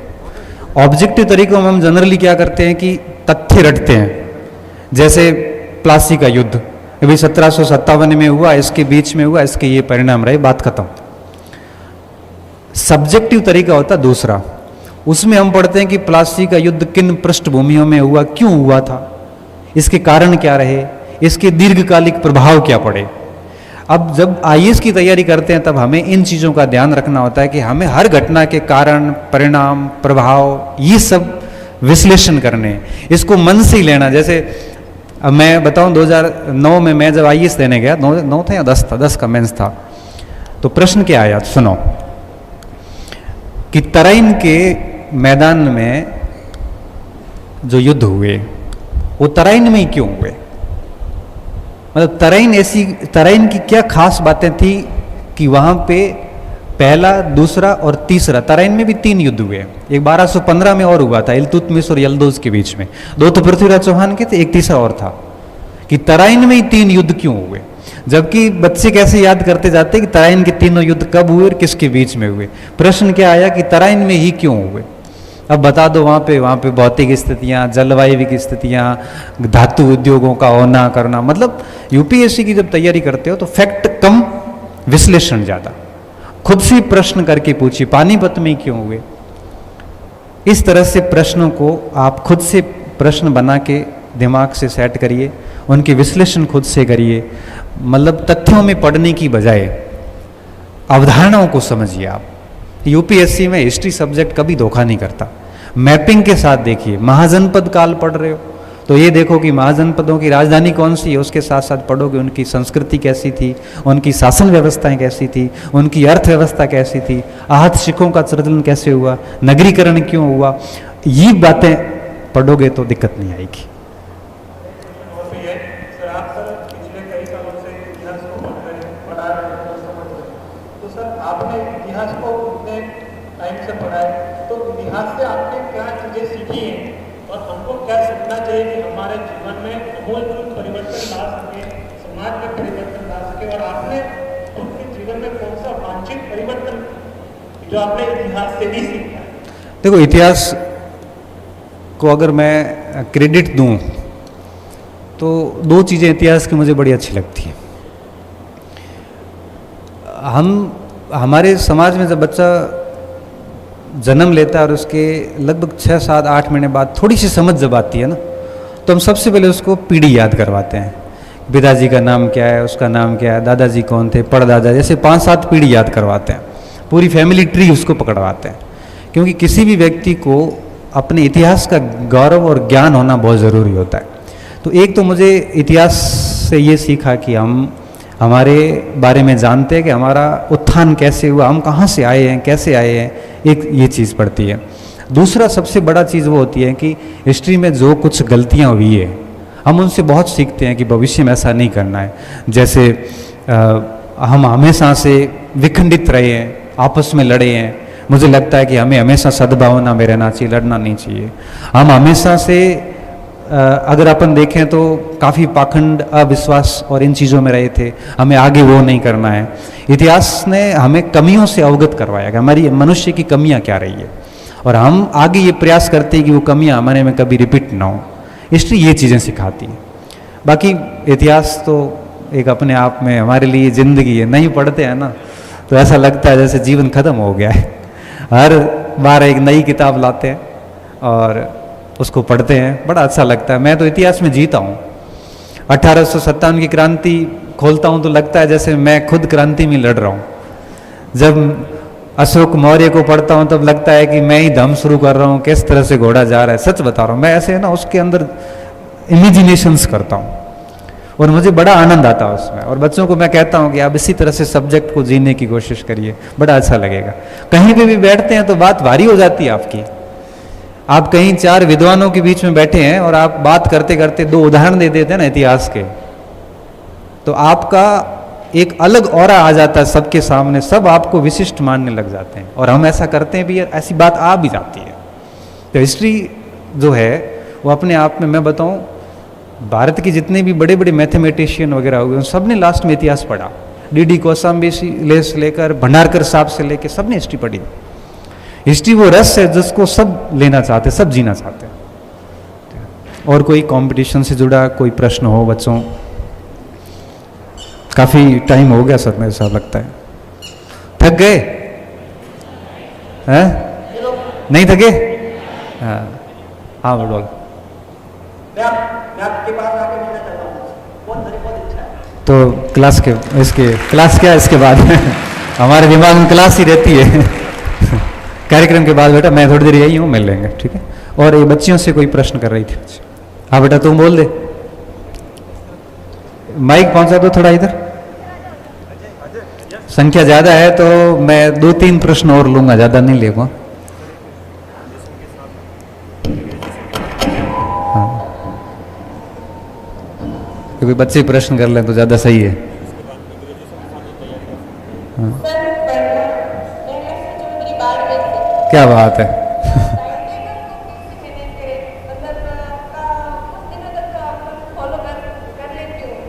1000 दिन तक नहीं हो पाता ना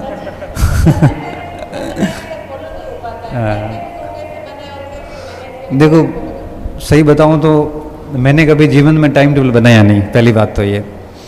मैं बीए फर्स्ट ईयर में जब आया था ना, तो वो कहते हैं ना कि भाई कॉलेज के साथ पढ़ाई क्यों ज़रूरी होती है। तो मुझे कोई कहता है कि कॉलेज होने के कुछ दिन बाद ही आपकी नौकरी कैसे लग गई, तो मैं एक ही बात कहता हूँ कि कॉलेज के जो 3 साल होते हैं यही 1000 दिन होते हैं बेसिकली। और इन 3 सालों में मैंने न तो कभी टाइम टेबल बनाया, पर मेरा ये ज़रूर रहता था कि शिफ्ट रहती थी कि भाई मॉर्निंग में मुझे इतिहास पढ़ना है या भूगोल पढ़ना है, तो वो साल भर पढ़ते रहना, बस वो पूरा हो जाएगा तब दूसरा सब्जेक्ट लेंगे 6 महीने 7 महीने बाद। दिन में मेरे को था कि 3-4 घंटे मुझे दिन में पढ़ना है, वो 12 से 3 भी हो सकते थे, वो 2 से 5 भी हो सकते थे। फिर 1.5 घंटे मुझे वॉलीबॉल 2 घंटे खेलना, तो शाम को खेलता था। फिर रात को 2-3 घंटे मुझे और पढ़ना है, बस इतना ही सोचता था। और दिमाग में ये था कि सुबह मुझे ये सब्जेक्ट लेके चलने हैं, दोपहर में ये लेके चलना, रात को ये लेके चलना, बस। और वो चलते रहो अलग अलग। देखो मैं अलग अलग लेता था, बाकी हर व्यक्ति की अलग ट्रेंड होता है, कोई एक सब्जेक्ट लेके चलता है। और मैं ये मानता हूँ कि एक दिन में 2-3 सब्जेक्ट लेके चलना चाहिए, ताकि थोड़ा इंटरेस्ट बना रहता है, नहीं तो एक में हम बोर हो जाते हैं। जैसे मॉर्निंग में ज्योग्राफी पढ़ ली, दिन में इकोनॉमिक्स पढ़ ली, रात को हिस्ट्री पढ़ ली, और बीच बीच में समय मिलता है तो करंट अफेयर पढ़ते रहो। अब ये 3 सब्जेक्ट जैसे 6 महीने में पूरे कर दिए। फिर जैसे कॉलेज की पढ़ाई वगैरह है ये साथ में करते रहो, या परीक्षा के टाइम इनको 2-3 महीने टाइम दे दो। फिर जब फ्री हुए तब 3 सब्जेक्ट दूसरे शुरू कर दो। ये 3 साल ऐसे उठा पटक करते रहो। ये 3 साल में एक दिन भी खराब मत करो। कई बच्चे कहते हैं सर हम रेगुलर जाएंगे तो हमारे को लॉस हो जाएगा। कोई लॉस नहीं होता है। कॉलेज जाओ, 2-4 घंटे लो आराम से, और घर जाके 7-8 घंटे अपनी सेल्फ स्टडी करो। जितना खुद को बिजी रखोगे ना, उतना ही आप आगे जाओगे। जिस दिन निकम्मापन फील होना कि यार कुछ हो ही नहीं रहा है, मतलब समझ लो कि आप कुछ नहीं कर रहे हो। नमस्ते सर, मैं बहुत खुश नसीब हूँ कि शायद 2006 में मैंने फर्स्ट ईयर में यहाँ एडमिशन लिया था, और शायद मुझे यहाँ पढ़ने का मौका मिला था, और शायद मुझे यहाँ पढ़ाने का भी मौका मिला है। तो मैं PSP परिवार को तहे दिल से शुक्रिया अदा करना चाहता हूँ कि आज इस पावन धर्म पर आप पधारे हो। तो मेरी तरफ से आपको बहुत बहुत बधाई और शुभकामनाएं। सौभाग्यशाली तो मैं हूँ कि मुझे आपका इतना बड़ा पवित्र प्रेम मिल रहा है बच्चों का, और आप सभी स्टाफ का। तो एक्चुअली बहुत इम्पोर्टेंट काम था, मेरे घर का काम चल रहा है, लेकिन फिर भी छोड़कर मैं आया हूँ। तो मैं कुछ लेकर जाऊँगा, लेकिन एक चीज़ लेकर गया हूँ। मैंने निबंध किया है कि मैं कुछ अभी नहीं बताऊँगा, मैं वो चीज़ जब साबित होगा तब बताऊँगा कि 100 दिन की मेहनत आपकी मैंने लिपिबद्ध किया है कि कोई इस डायरी में कि 100 दिन की मेहनत अगर कहीं ना कहीं आप करते हो तो निश्चित रूप से अपने लक्ष्य को प्राप्त करोगे। तो मैं आज का दिन मैं कोई बार नहीं देखता शुभ कार्य करने के लिए, मैं आज से मैं लक्ष्य की ओर अग्रसर होगा। और आपने आज जो बताया थैंक यू। Thank you. बड़ा मैं एक चीज़ इसमें और जोड़ना चाहूँगा कि अक्सर वही प्लान सक्सेस होते हैं, अक्सर वही प्लान सक्सेस होते हैं जो गुप्त रहते हैं। आपने मस्तिष्क में कोई योजना बनाई है ना कोई काम करने की, तो मैं उस 1000 दिन के साथ में एक चीज़ और ऐड कर रहा हूँ कि उसको सीक्रेट रखना। अगर दुनिया के सामने उसका प्रचार किया तो असफलता के अलावा कुछ नहीं मिलेगा, लोगों का प्रेशर बनेगा और फिर लोग मजे लेंगे जो न्यारे। इसलिए योजनाएं वही सफल होती है जो मन में ही बनती है, रिजल्ट दुनिया को अपने आप दिख जाएगा। इसलिए प्लानिंग करो तो बड़ी सीक्रेट करना, बस 2-4 ऐसे मार्गदर्शकों को पता होना चाहिए जिनसे आप पूछ सको कि भाई कैसे करना है, क्या करना है। प्लानिंग सीक्रेट, ये बहुत बढ़िया आपने किया, बहुत बढ़िया बात है ये। हाँ बेटा बोल।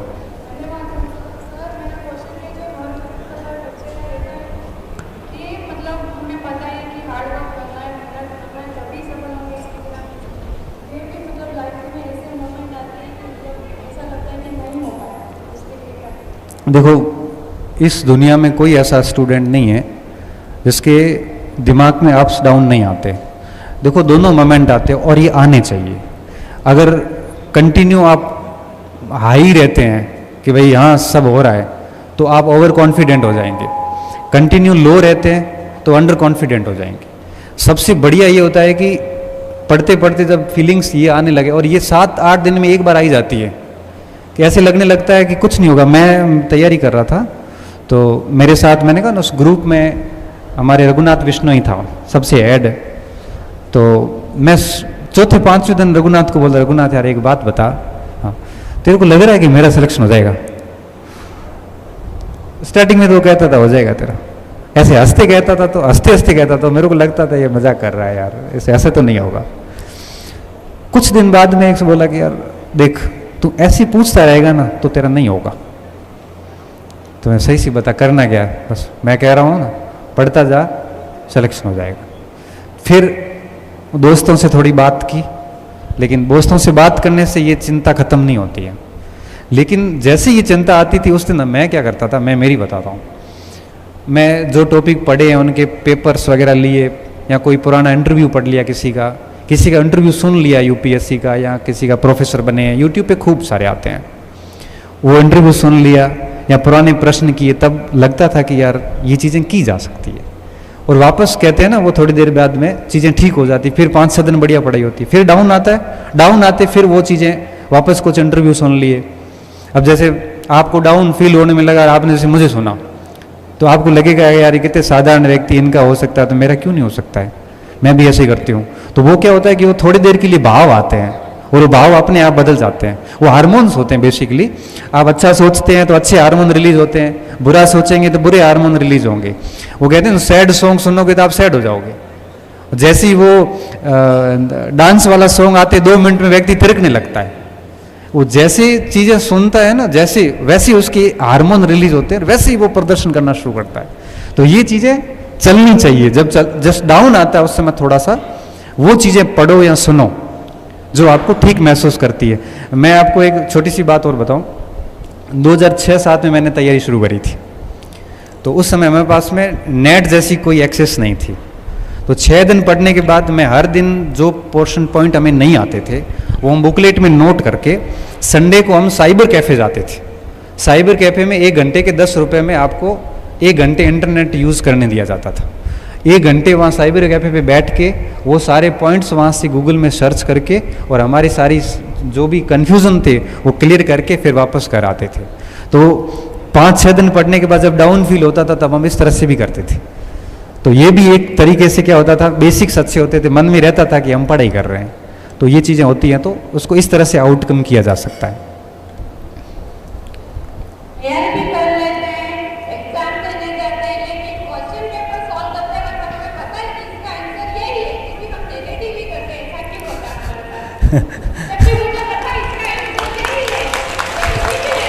इस पे समर्थन ज़्यादा है मतलब ये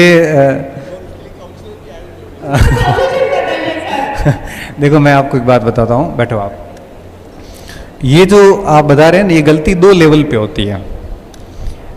आप परीक्षा हॉल के अंदर जब प्रश्न हमें लग रहा है कि उत्तर यही है, फिर भी हम दूसरा करके आते हैं, इसके पीछे दो कारण होते हैं, दो जगह सुधार करने की आवश्यकता होती है।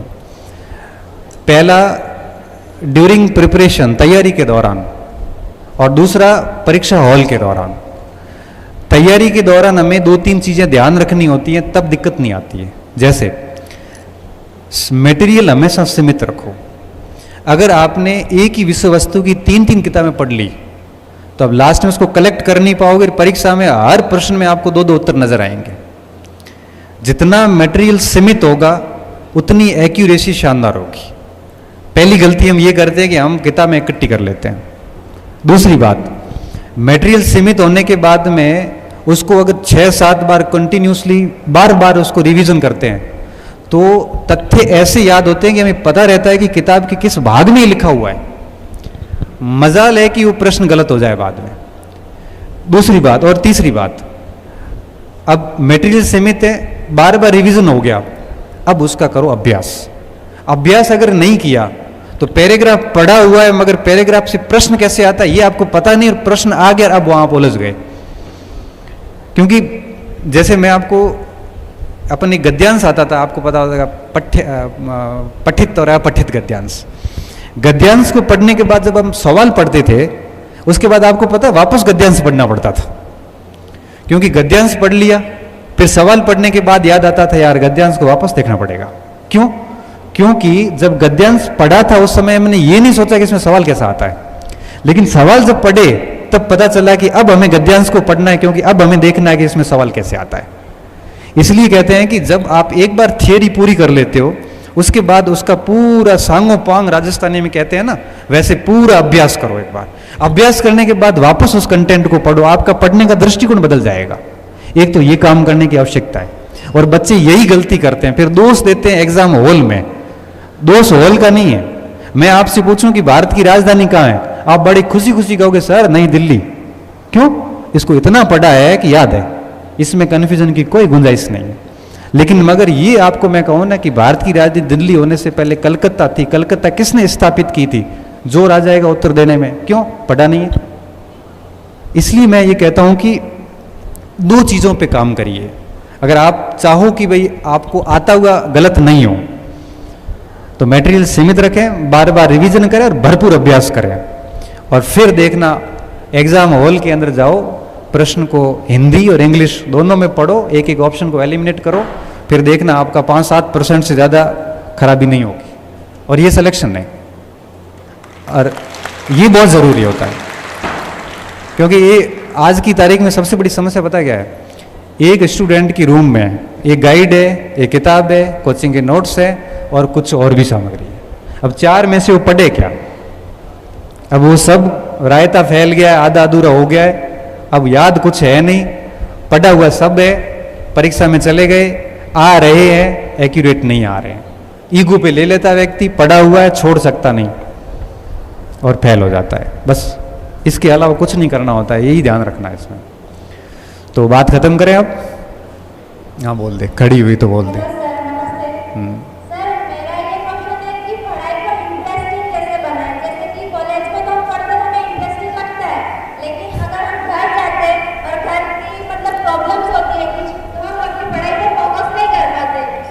बेटा किसने कहा पढ़ाई इंटरेस्टिंग है?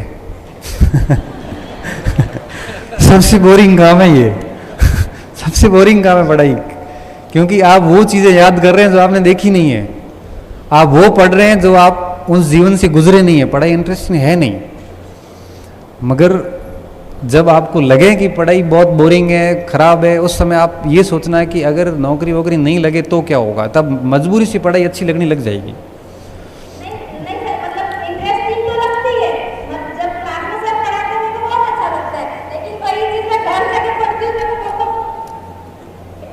मतलब जब शिक्षक पढ़ाते हैं तब तो ठीक लगता है, और जब वापस आप घर जाके पढ़ते हैं तो वो ठीक नहीं लगता। ऐसा है, जब टीचर्स पढ़ाते हैं तो टीचर्स चीज़ों को बहुत सरल तरीके से आप तक पहुंचाते हैं, तब तो वो ठीक लगता है। और जब आप घर जाते हो तब आप खुद समझने की कोशिश करते हो, दिक्कत आती है। तो उसका एक ही उपाय होता है कि जब टीचर पढ़ाते हैं उससे पहले थोड़ा पढ़ के आओ, फिर पढ़ा दिया वापस फिर पढ़ो। क्योंकि देखो पहले जब पढ़ के आओगे ना, तो जब मास्टर यहाँ पढ़ाएगा तब आपको लगेगा कि मुझे कैसे पढ़ना था, और फिर आज जब वापस घर जाके पढ़ोगे तब आपको लगेगा कि मैंने क्या गलतियां की थी। देखो पढ़ के नहीं गए ना तो ये स्थिति होगी। पहले पढ़ के जाओ, यहाँ पढ़ो, फिर वापस आके घर फिर पढ़ो। क्योंकि पहले पढ़ने के बाद जब आप मास्टर से पढ़ोगे ना तब आपको लगेगा कि हाँ मुझे ये चीजें और पढ़नी चाहिए थी। दूसरी बार हो गया, फिर घर गए, फिर वापस पढ़ोगे, तो तीसरी बार पढ़ने के बाद चीजें समझ में आनी शुरू हो जाती है। ऐसा है, होता नहीं है कि भाई एक बार टीचर ने पढ़ाया, वो तो टीचर की मेहनत थी, फिर घर जाके वो चीज़ें अचानक से ठीक नहीं लगेगी। उसके लिए थोड़ा सा अभ्यास करना पड़ता है। और कोशिश करो कि जो शिक्षक आज पढ़ाने वाले हैं वो कॉलेज आने से पहले एक बार पढ़ के जाओ तो ज़्यादा अच्छा लगेगा।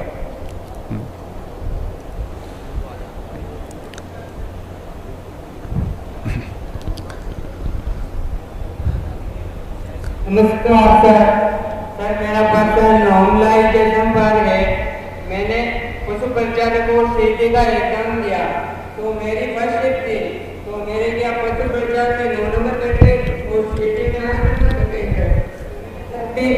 और फोर्थ ग्रेड का एग्जाम फॉर्म भरा है, तो मेरे मन में यह आता है सर कि मेरी शिफ्ट वो हो जाए कि उसमें से नंबर कटे, तो इसलिए मेरा पढ़ने में मन नहीं करता है सर। तो कैसे मन लगाए?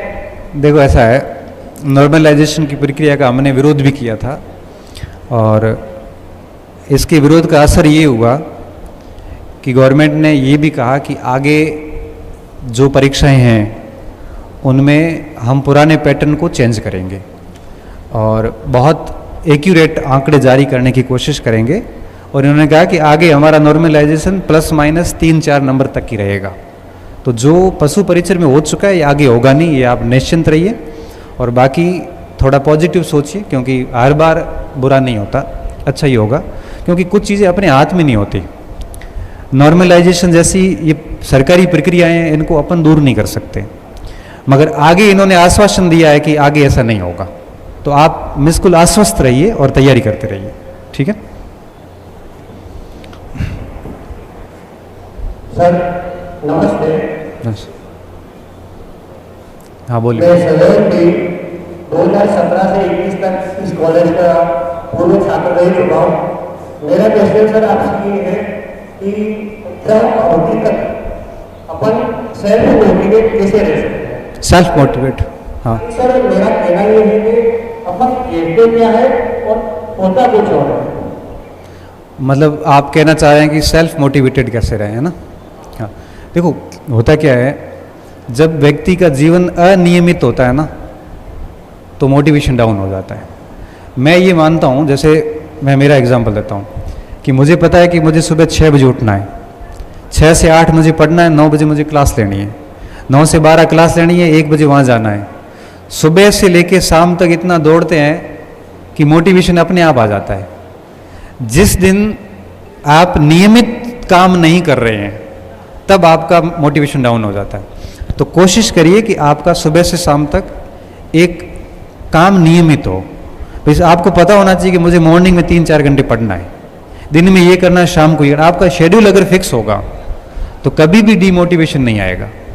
ये मैं मानता हूं कि मोटिवेशन की आवश्यकता तब पड़ती जब हम अनियमित हो जाते हैं। जो व्यक्ति जीवन में नियमित है उनको कभी भी मोटिवेशन की आवश्यकता नहीं पड़ती। तो कोशिश करिए कि अगर आप नियमित रहेंगे तो सेल्फ मोटिवेट अपने आप रहेंगे, और नियमित रहेंगे तो आप अपने टारगेट भी पूरे कर पाएंगे। नियमित रहेंगे तो आप जो सोचोगे वो सब काम कर भी पाओगे। नियमित नहीं रहोगे तो आप कह रहे हो ना कि जो सोचते वो होता नहीं है। नियमित होना बहुत ज़रूरी है। भले मैं कहता हूँ दिन में 4 घंटे पढ़ो, बट एक रेगुलर होना बहुत ज़रूरी है। तो कंसिस्टेंसी रखिए, एक शेड्यूल रखिए और उसके अनुसार आप अपने आप को फिट करिए। देखो शुरुआत में दिक्कत आती है, लेकिन 20-21 दिन तक अपन कंटिन्यू प्रयास करते हैं तो अपन नियमित हो जाते हैं। नियमित होने के बाद आपको किसी मोटिवेशन की आवश्यकता नहीं पड़ती है। सेल्फ मोटिवेटेड रहते हैं, जो सोचते हैं वो होता भी है फिर, ठीक है। हाँ आवाज़ बेटा आ नहीं रही है। अब लास्ट प्रश्न मैं ले लेता हूँ, फिर अपन अपनी इस वार्ता को यहीं समाप्त करते हैं। हमें वापस जयपुर जाना है। हाँ बेटा आ गया था, बेटा आ गया। हाथ में पेन रहता तो कॉन्फिडेंस रहता सर। हाँ यहीं से बोल दे बेटा।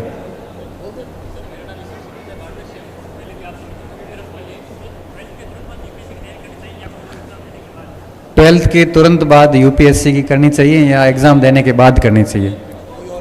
हाँ देखो, मैं ये मानता हूँ कि 12वीं के बाद आप टारगेट रख सकते हो। देखो होता क्या है, एक गोल होता है, एक एम होता है, एक स्ट्रेटजी होती है, रणनीति होती है। आप गोल सेट कर सकते हो कि भाई हाँ मुझे आईएएस का करना है।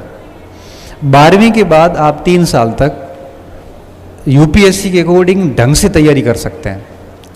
बढ़िया तैयारी कर लो, जैसे एनसीईआरटी पढ़ ली, बेसिक्स अच्छे कर लिए, सब्जेक्ट कर लिए, करंट अफेयर्स पढ़ लिया। आईएएस का सिलेबस अगर 3 साल में हम तैयार करते हैं ना, तो बाकी सारे एग्जाम्स उसके दायरे में आ जाते हैं। और 3 साल की तैयारी के बाद आपको एहसास हो जाता है कि आपका लेवल कहाँ पे है। तो 12वीं के बाद समय खराब करने की बजाय अगर आप सिविल की तैयारी करते हैं, ये तो बहुत बड़ी बात है, अच्छी बात है। और फिर दूसरा प्रश्न ये आता है कि बीच में कोई एग्ज़ाम देना चाहिए कि नहीं देना चाहिए। तो मुझे यूँ लगता है कि देना चाहिए, क्योंकि देखो सीधे आईएएस का करने का मतलब ये है कि या तो आपके घर में सारे आईएएस वगैरह हो, यहाँ बहुत बड़े बिजनेसमैन हो कि आपको किसी दूसरे अल्टरनेट की आवश्यकता नहीं है। अगर हम मध्यम वर्गीय परिवारों से आते हैं तो हमें अल्टरनेट रखना बहुत ज़रूरी होता है, क्योंकि ये लंबी यात्रा, यूपीएससी में अनसर्टेनिटी बहुत है। प्री हो गया, मेंस की कोई गारंटी नहीं है, मेंस प्री हो गए, इंटरव्यू में सिलेक्शन की लास्ट गारंटी नहीं है, फिर वापस दूसरा अटैम्प्ट लेना, तीसरा लेना। नहीं तो क्या है कि अगर हम मिडिल क्लास फैमिली से हैं और हमारे पास में एक जॉब होती है तो उसके साथ रह के आप आराम से कर सकते बिना किसी सामाजिक दबाव के। तो 3 साल तक 12वीं के बाद समय बर्बाद करने की बजाय अगर 3 साल बहुत बढ़िया फाउंडेशन करते हैं, आप अपना जीके पढ़ते हैं, करंट पढ़ते हैं, सब्जेक्ट्स तैयार करते हैं, तो उसका बहुत फ़ायदा मिलता है। देखो मैं बताऊं, मैं 12वीं के बाद जब कॉलेज में आया था तो मेरा ऐसा कोई आईएएस टारगेट था ही नहीं। मेरा टारगेट इतना था कि history, political, geography, economics, current affairs, basic science, reasoning, math, ये अच्छे होने चाहिए बस। और ये अच्छे किए तो वो अपने आप ही उसमें आ गए सारे। तो 12वीं के बाद 3 साल तक हमें फाउंडेशन बढ़िया करना चाहिए। फिर 12वीं के बाद आपको अपने आप पता चल जाएगा कि अब आपके कैसे करना है।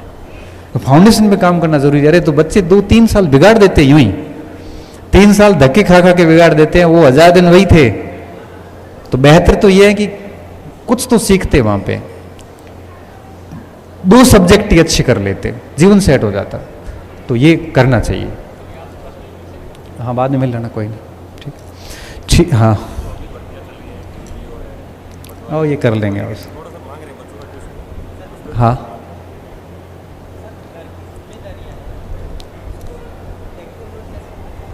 वो सबकी होती है, ऐसा कोई व्यक्ति नहीं इस दुनिया में जो परेशान नहीं है। देखो मैं हेल्थ से परेशान हूँ और कोई आर्थिक रूप से परेशान है, कोई परिवार से परेशान है। हमें हाँ देखो चैलेंजेस होते हैं, मैं मानता हूँ, मगर व्यक्ति की इच्छा शक्ति और प्लानिंग के आगे सारी चीज़ें बोनी हो जाती है। अगर हम ठान लेना कि ये करना है, अब कैसे करना है, विद प्रॉपर प्लानिंग के साथ में, तो आप उन जिम्मेदारियों का निर्वहन भी कर लोगे, पढ़ भी लोगे और जॉब भी ले लोगे। इतनी क्षमताएं होती है मनुष्य में, पता नहीं कहाँ से आती है इतनी क्षमताएं।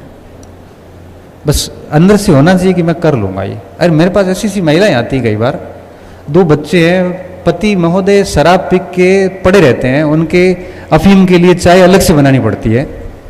वो माता 2 बच्चों की माँ है, उन बच्चों को स्कूल ही भेजना है, खुद आंगनवाड़ी में काम करके आएगी, स्कूल में जाएगी, 2000 रुपये कमाएगी। उसके बीच में भी वो 2-2 घंटे के 3 स्लॉट काट के 6 घंटे पढ़ के पिछली 2nd ग्रेड में 700 रैंक के साथ सिलेक्शन हुई। वापस मिठाई लेके आई, मेरे को पूरी स्थिति बताई, क्योंकि मैंने उसके लिए कुछ टेस्ट सीरीज वगैरह कुछ फ्री करी थी। मैंने कहा इसके बाद पैसे नहीं। अब 2 बच्चों को सब तैयार करके स्कूल भेजती है, फिर खुद प्राइवेट स्कूल में जाती है 4 घंटे देने, फिर कुछ आंगनबाड़ी में काम करके आती है, और पति पड़े हैं घर पे दारू और अफीम में डूबे हुए, और छात्र उस पर बेरोजगारी भत्ते से बीएड करी, बेरोजगारी भत्ते से बीएड की 4 साल वाली। वो बीएड करने के बाद में 2nd ग्रेड की भर्ती आती है, सामाजिक में उसका सिलेक्शन होता है।